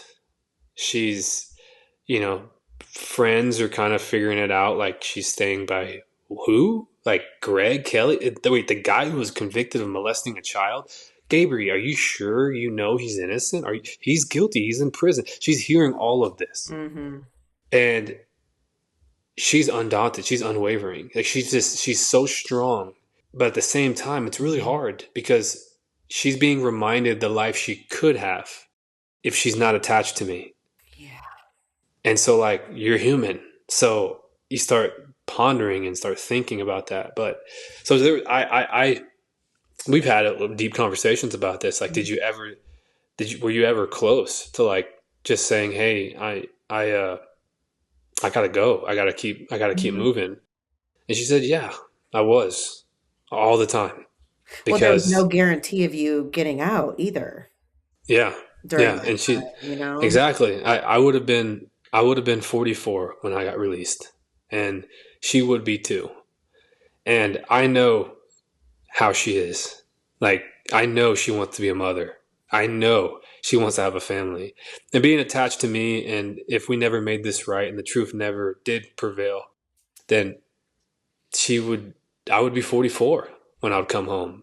And there would be no family. We would not be able to have a kid, or it'd be really hard. I guess some people can have it that late, but it would be very unhealthy. It would be very far fetched. And so Gabriel, despite all of that, or in spite of all that, she ends up deciding to stay, and she never wavered. And so, again, it's still early days. We're only a couple years into this thing, but she is kind of getting reamed in LA every day from people she's meeting, and she knows people are talking about her behind her back. Well, there came a day where it was about 2.5 years in, almost 3 years in prison, and she ends up trying out for the Chargers cheerleading squad, and she makes it. So she's now an NFL cheerleader.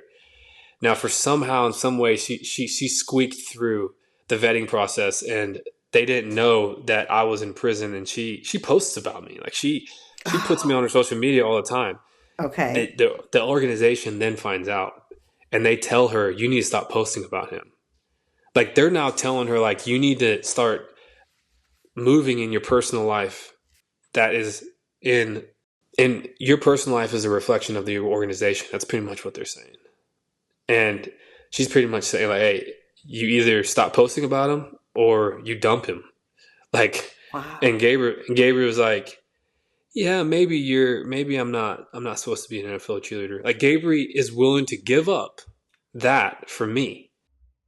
Well, they don't give her that. They're of course suggesting this Hmm. ultimatum, right? But they're not enforcing it just yet. Right. So Gabriel's like fighting it. Like Gabriel's fighting it, and so she stays on the squad, but she's not very liked by the director, right? She's getting put in the back, and Like her it's almost like skills they're and all those things don't even matter. It's just that she's being discriminated cloud of upon, yeah. right? So, and again, imagine being her, seeing opportunities lost, right? During this whole process of her kind of navigating that, her and I would always, because people ask like, how do y'all stay in love? Like, how did y'all? Clearly, she wanted to stay with you, right? And I don't need to ask. You wanted to stay with her. You kind of don't have a choice, and you really hope that somebody stays by your side. So, Right. like, you know, I said, well, I have a chapter in my book, and it's something that we decided to play. And I was kind of one day I was in prison, and I was sitting at my desk, and I just started asking questions because I saw how much changes were happening in Gabriel's life over the years of me being incarcerated. And I wrote down 21 questions on a piece of paper. And so in high school, there's like this kid game you play called 21 questions, right? Hmm. And you send it to your crush, Right. and they answer them. They send you back 21 questions. And so like I wrote down like the silly game of 21 questions. Well, we ended up doing that for like a year with every letter that we wrote. And we just ask each other 21 questions. And all the answers she sent back to me, I was just like mind blown on how much she's changed. That I Oh, thought she liked this, but she really likes this now. And I'm like, wow, like if I never did this, then we would just kind of be writing surface level letters to each other, hmm. right? About like how our days are going, what's Right. prison like, this and that. But like, so when I started writing this 21 question game, we exited the surface level stuff and just started focusing on each other. Well, 21 questions is a form of communication. And what's the most important thing in a relationship? Communication. Hmm. And so even when we were thousands of miles apart, we were still communicating with each other the very best we could, even though we weren't tangibly, physically there. Right. There's no sex involved. There's no kissing involved. Hmm. We're just speaking each other's emotional love languages here. So we're staying deep. And when I got out of prison and I finally came home, it's like we never skipped a beat. Oh. Like it's like I automatically knew what she liked. It's Hmm. because we played that question for a year back and forth Right. every other day. And so I remember saying like, "Oh, you don't have to tell me because I remember this. You wrote this over to me. This was one of your answers." Hmm. And she was just like, "Wow!" Like, and so I wrote a chapter in my book called "The Silly Game of 21 Questions," and it's about her and I Hmm. staying connected through communication. And I kind of dive it in and you know give kind of why maybe the divorce rate's so high, right? Hmm. Maybe why spouses feel like they don't understand each other is because communication has stopped. Yes. And so to this day, sometimes before I go to work, I leave a letter on the table and it says the silly game of 21 questions. Oh, I So love because that. and so like those are small things we implement right into our life. Hmm. And so whenever I come home, she has it filled out and I read it while I'm eating dinner. And, she writes me 21 questions and I answer them. So I don't think we're going to ever stop playing that game. That's And, amazing. I love it. and it's really cool because my daughter sees it and I really hope she picks up that tradition. But, Gabriel stuck by my side through it all. And, so the time came after a couple years while I'm in prison. And I remember when I told you earlier on the podcast about how I felt like I know what evil feels like. I know that there's a side of this world that is very demonic and very evil. Well, there was a time where my case got recirculated into the papers, and a lot of the unit didn't know what I was in there for. And Oh God. um, so my name came up in the paper. My whole case did, and it came up in the Houston paper. And because now my case is getting reopened, and it's actually pretty positive. Like the Texas Rangers reopening my case. Mm-hmm. By the way, how that happened, just on the quick judicial side of it all, how I got a relook into my case is the DA, Janet Duty, at the time, who led the charge in convicting me with Joffrey Purrier and Sunday Austin. She was disbarred. She withheld a lot of evidence in a murder trial. She lost her license. Wow. She got a slap on the wrist, spent a couple days in jail, disbarred, lost her license. Well, she she was a piece of work, and I'm not going to talk too bad on her because she's dead, and she killed herself. Oh. Um, she killed herself right before my documentary came out, and I'm not saying that because because of my documentary. I just think she had a lot of skeletons in her closet, and she probably caught wind that this documentary that is being made about me is not a YouTube documentary. It's actually legit, and Mm-hmm. it's going to be put on a very famous platform. And so, yeah, she ended up killing herself. She shot herself in the head down in Rockport, Texas. And it was shortly after her husband died of a heart attack. And so it just, nothing was really going on for her anymore. And, she ends up, before that happened, I was still in prison. This happened after I got out, but just letting you know, when I was in prison, she had lost that seat, and the seat now for district attorney was vacant. And so we kind of almost had to play the politics game. I mean, we had to. The only way to fast track my case getting reopened is if a DA of the county that I was convicted in reopens the case because there's some type of evidence that shows that he could be innocent. Okay. So behind the scenes over the years during my appeal process, my attorney Keith Hampton and team was private investigators, forensic, people, extractors. They Mm-hmm. extracted my cell phone. They extracted all the data, GPS location, everything from my cell phone, pictures, messages, everything.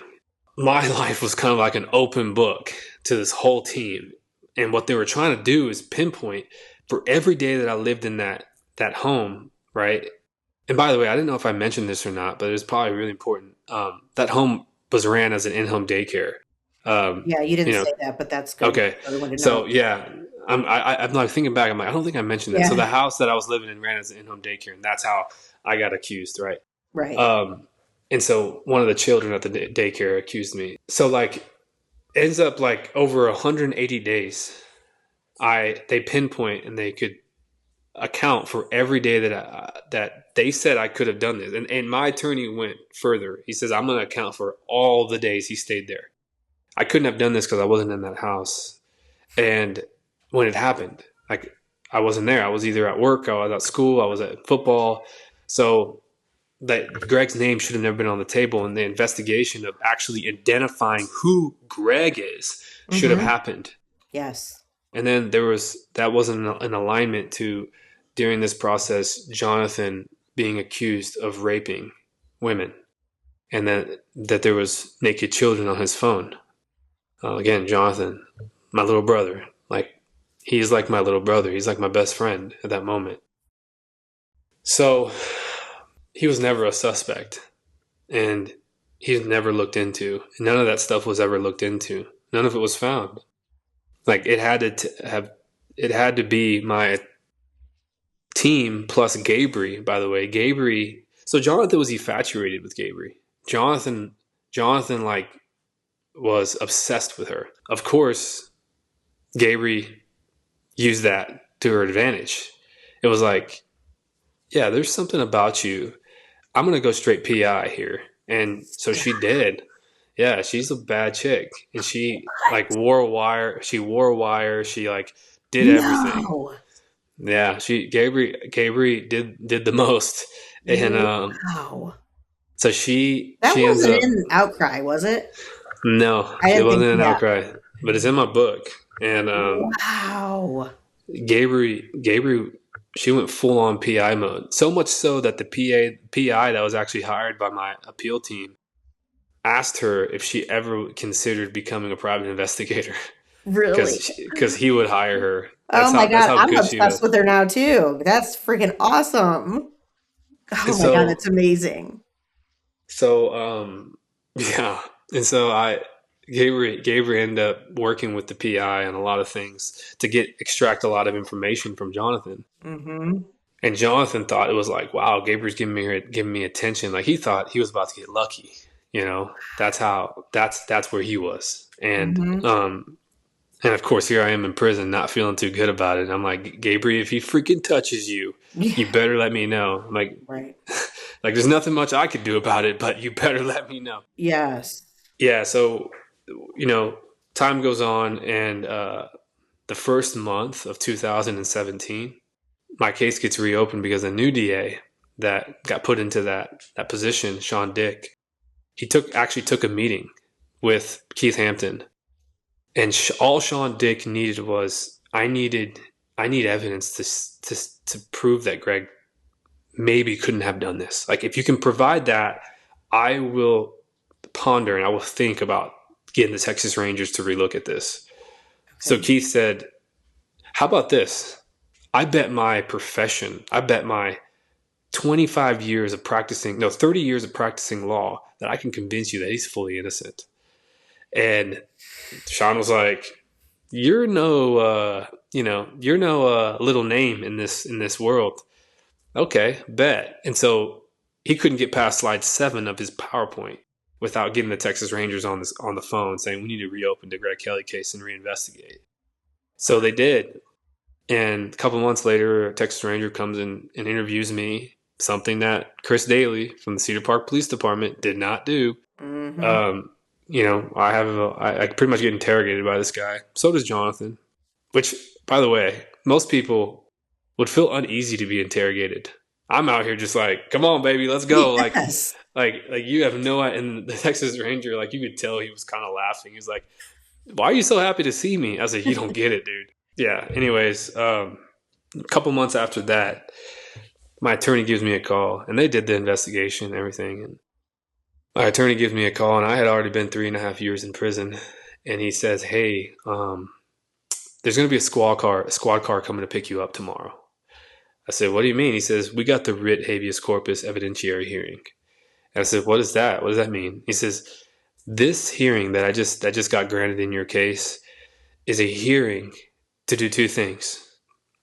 First and foremost, it's to bring forth all of the evidence of innocence that we gathered over the 3 years and hopefully get a recommendation by the presiding judge, Donna King, of this hearing and get it pushed up to the Court of Criminal Appeals with her recommendation after seeing all the evidence to exonerate you.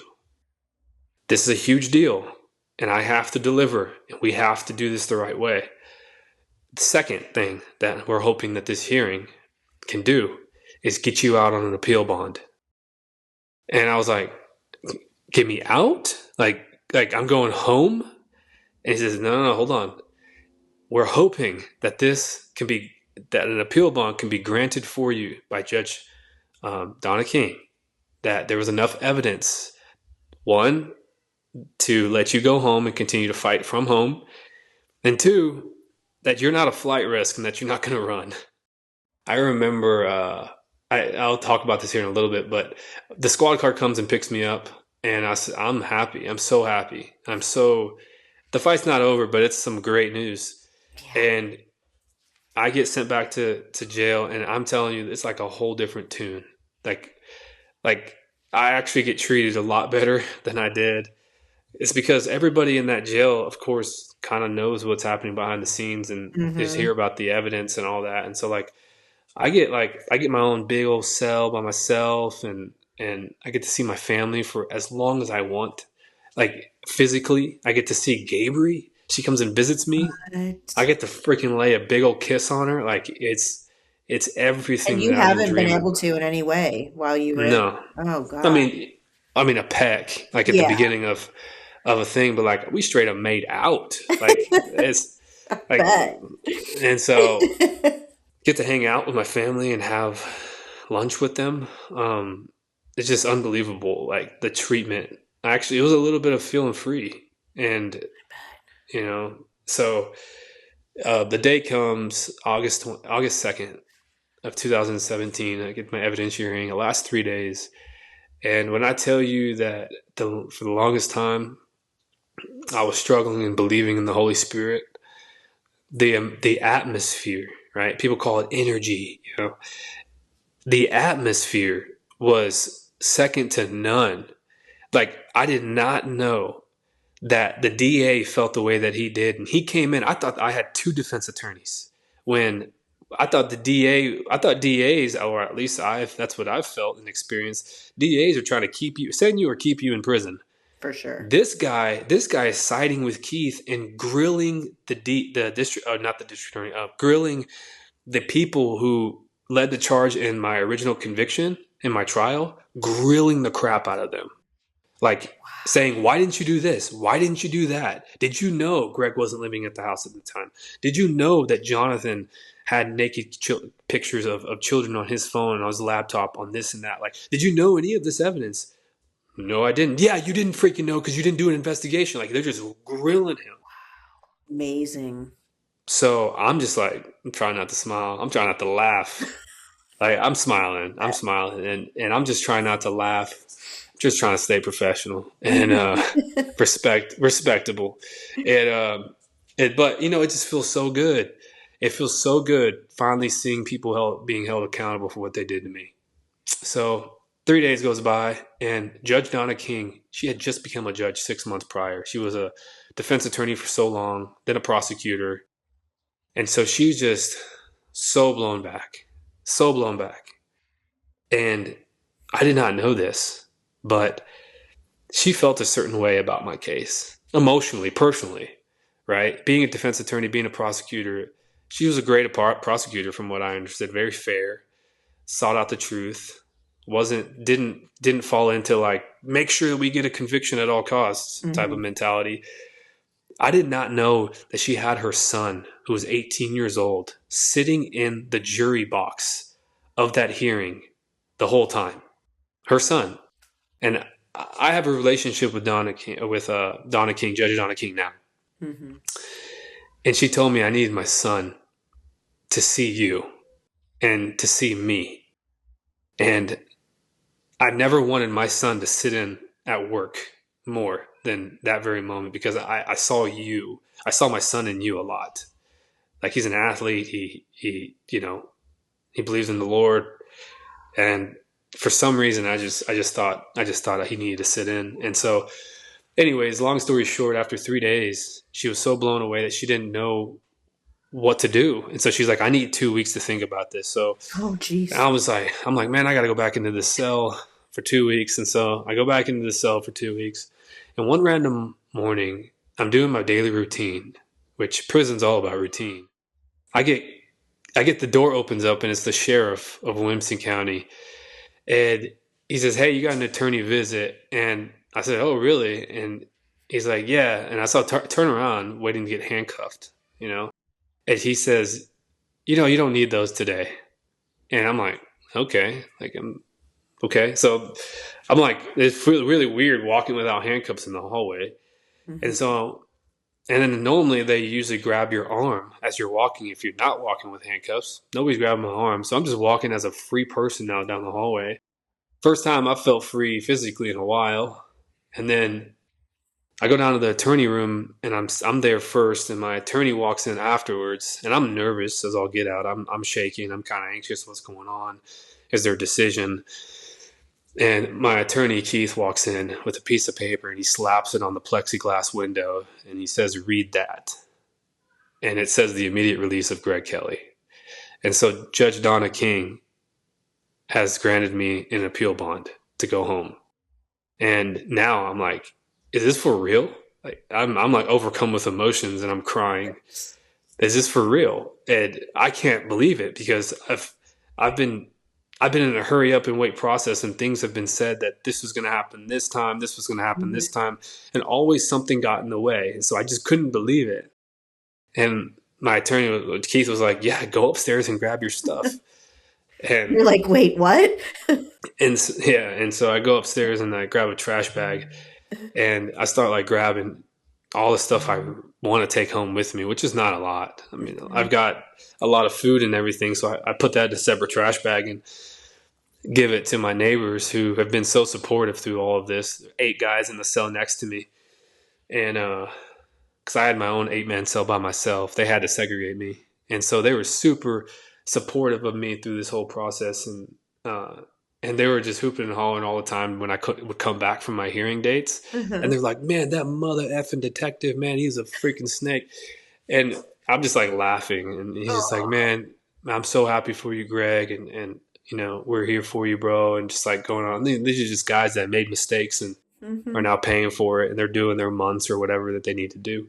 One of them actually reached out to me several months ago, found me on Instagram. And it was like, hey, man, I don't know if you're going to reply to this or anything. And like, I always get that. I don't know if you're going to reply to this, but yeah, this is so and so. I was next to you. I'm like, of course I remember you, dude. And how dare you think I'm not going to reply to this?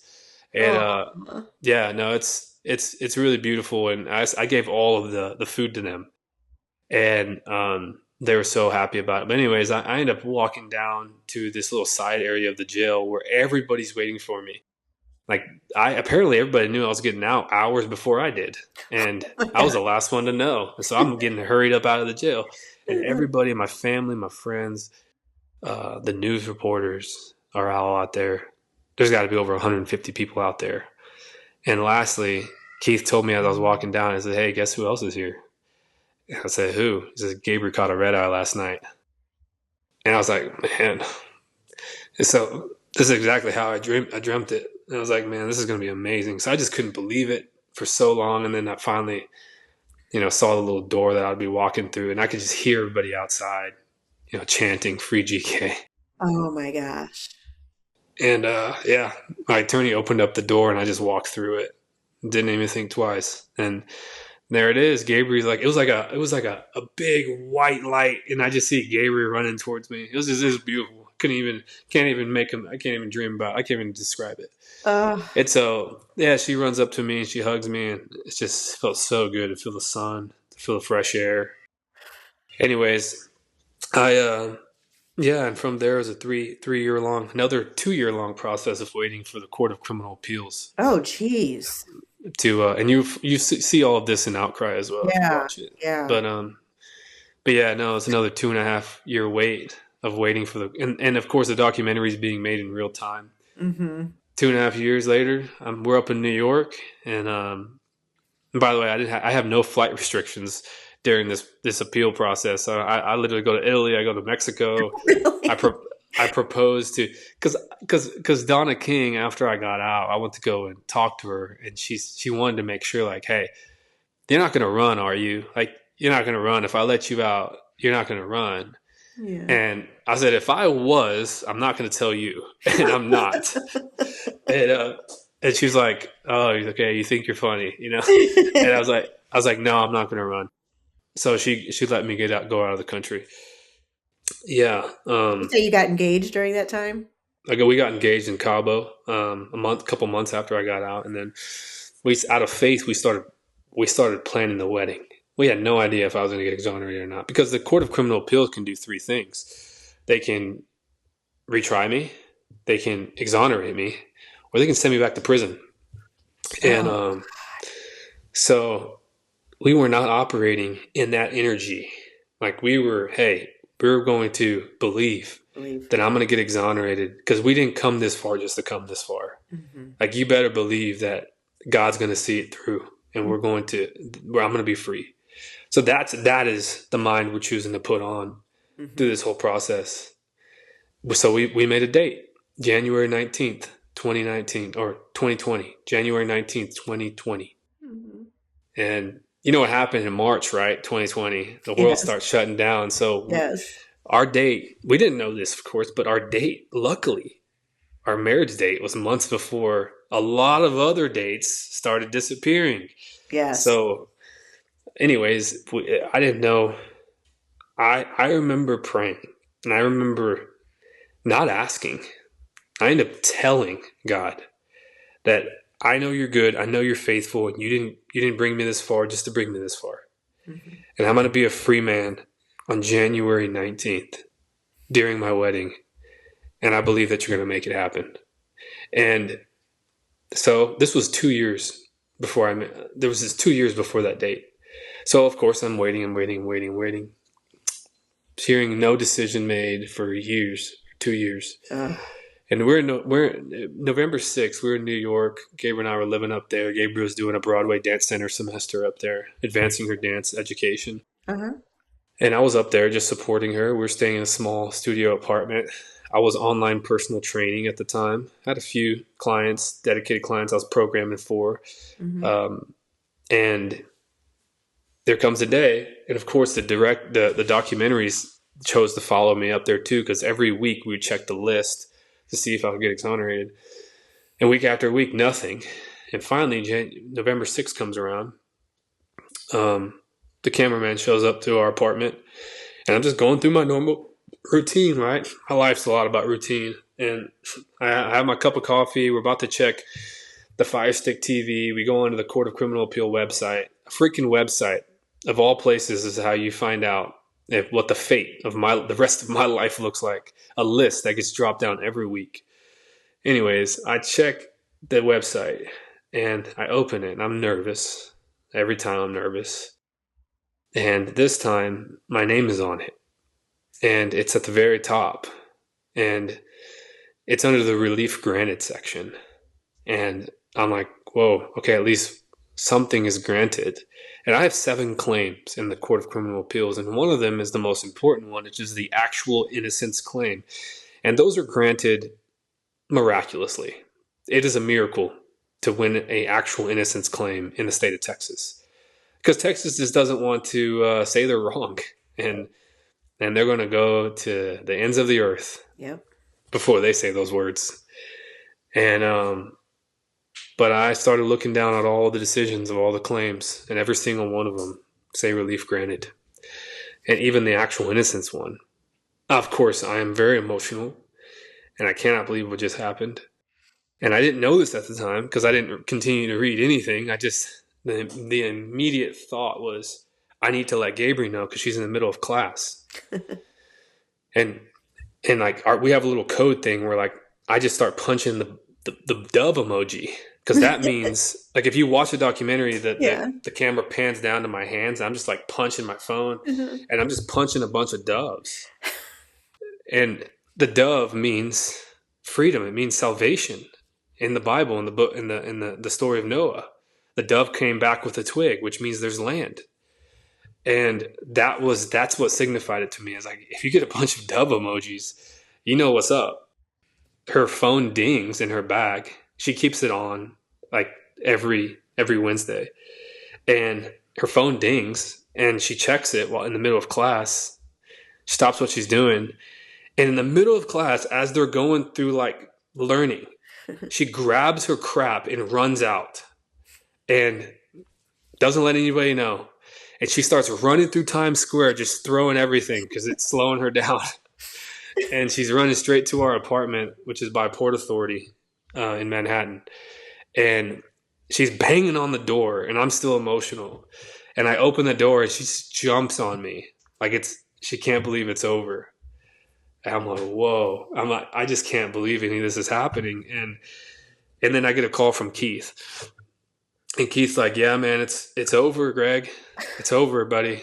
He's like, and by the way, did you read the whole thing? I was like, no, of course I didn't read the whole thing. I'm not reading nothing right now. I'm just excited that I'm free. Right. And he says, man, all 9 judges of the state of Texas's Court of Criminal Appeals declared you innocent. And that never happens. I'm the first case where all 9 judges, outside of DNA evidence, because there is no DNA evidence in my case, granted somebody actually innocent. And so 20 days later, on the eve of Thanksgiving, I was officially exonerated in the courtroom that I was convicted in. And yeah, and I got to make a whole speech. And that same day, we got to go downstairs to the county clerk's office and pick up our wedding certificate. And a couple of months later, I'm getting married as a free man. You know, so by faith, we made it happen, and so now I got to marry. We had this grand wedding, this big old wedding. God bless David and his wallet, because Gabriel, she did not spare any expenses. And yeah, it was beautiful, and it was such a powerful wedding, because it was more than just getting married. I mean, golly, I mean, everything was just everything had a meaning. Like, Mhm.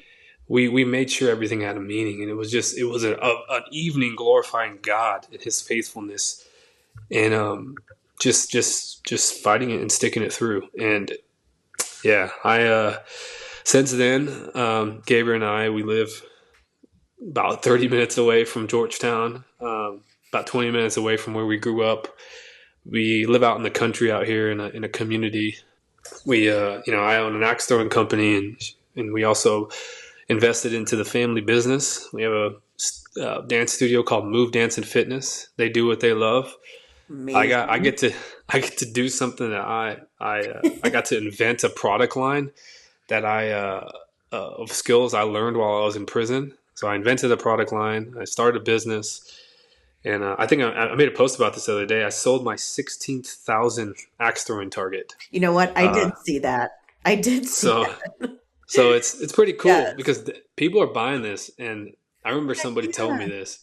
I remember somebody told me this, like, if you can have somebody buy something from you and they don't know who you are, then you have a pretty good business. And I was like, okay, so I'm gonna go on Amazon and I'm gonna put this thing on Amazon, see if it starts selling. It started selling. So Really? I That's did, where you were selling it? yeah, wow. 80% of my sales are on Amazon, and and Wow. nobody really knows who I am when they buy when they buy Amazon product. Because, like, I have my website that kind of tells their Yeah. story that I sell on my Yeah. website too. But 80% of my it's like people actually want to buy an axe throwing target, and it's a good feeling, because I don't want to have people buy things from me just to buy things from me. I want them to enjoy the product as well, right? Well, I Um, definitely want them to come and buy it from you. So we're making sure we put that in the description for yeah. sure. Well, Like, no, how could don't you get me not wrong. want one?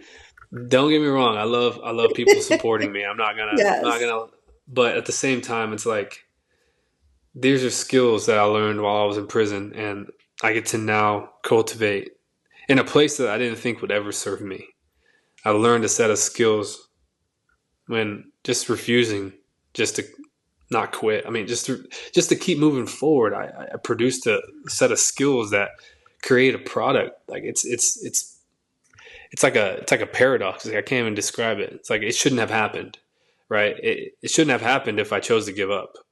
And but anyways, yeah, no, it's pretty cool. And yeah, from since then we have a little girl named Summer. She's about to turn So 2. cute. She Yeah, looks just like both of you. It's so yeah, much no, of both of you. But she's she a gift definitely and a has miracle. your eyes, and oh, she's just so adorable. And another one She's on the about to way, right? another one on the way. It's gonna be born in about 2 months, Oh and my gosh. yeah, 8 weeks away, and Oh, yeah, another girl. yeah. So I'm a girl dad. I'm pumped about I think that, you're gonna be and a you're a very good girl dad. I'm sure already. I truly believe that you are given the gender of your children in reflection of what you need to work on. Oh. I think it's because I do a lot of reflection. I try to reflect a lot, because I want to get to know more of kind of what season and chapter I'm in my life, and how to continue to improve. Mhm. And I've realized that, like, I'm not very gentle. Like, I'm very, like, Summer makes me gentle. Like, she makes me patient when it comes Yeah. to, like, I want things done in a certain way in a certain time. And Like, she's daddy, it doesn't work that way.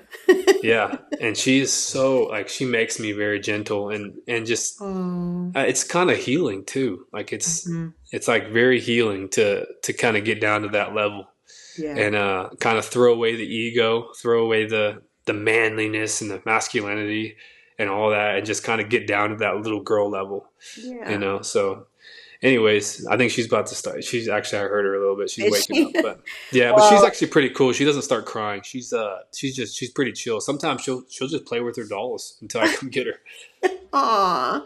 Well, I'm Yeah. so thankful for you and that you came on and shared this side of it all because I haven't seen as much of the emotional side of it, coming from Hmm. you. So it's just beautiful. It's beautiful to hear it all. You guys are amazing. Yeah. No, thank you for Oh, having me. you It's and always a your wife. Gabri, is that how you say her name? Gabri? Gabriel. Yeah, Gabri. yeah. And she's beautiful. And she's a dancer, so that already has my heart.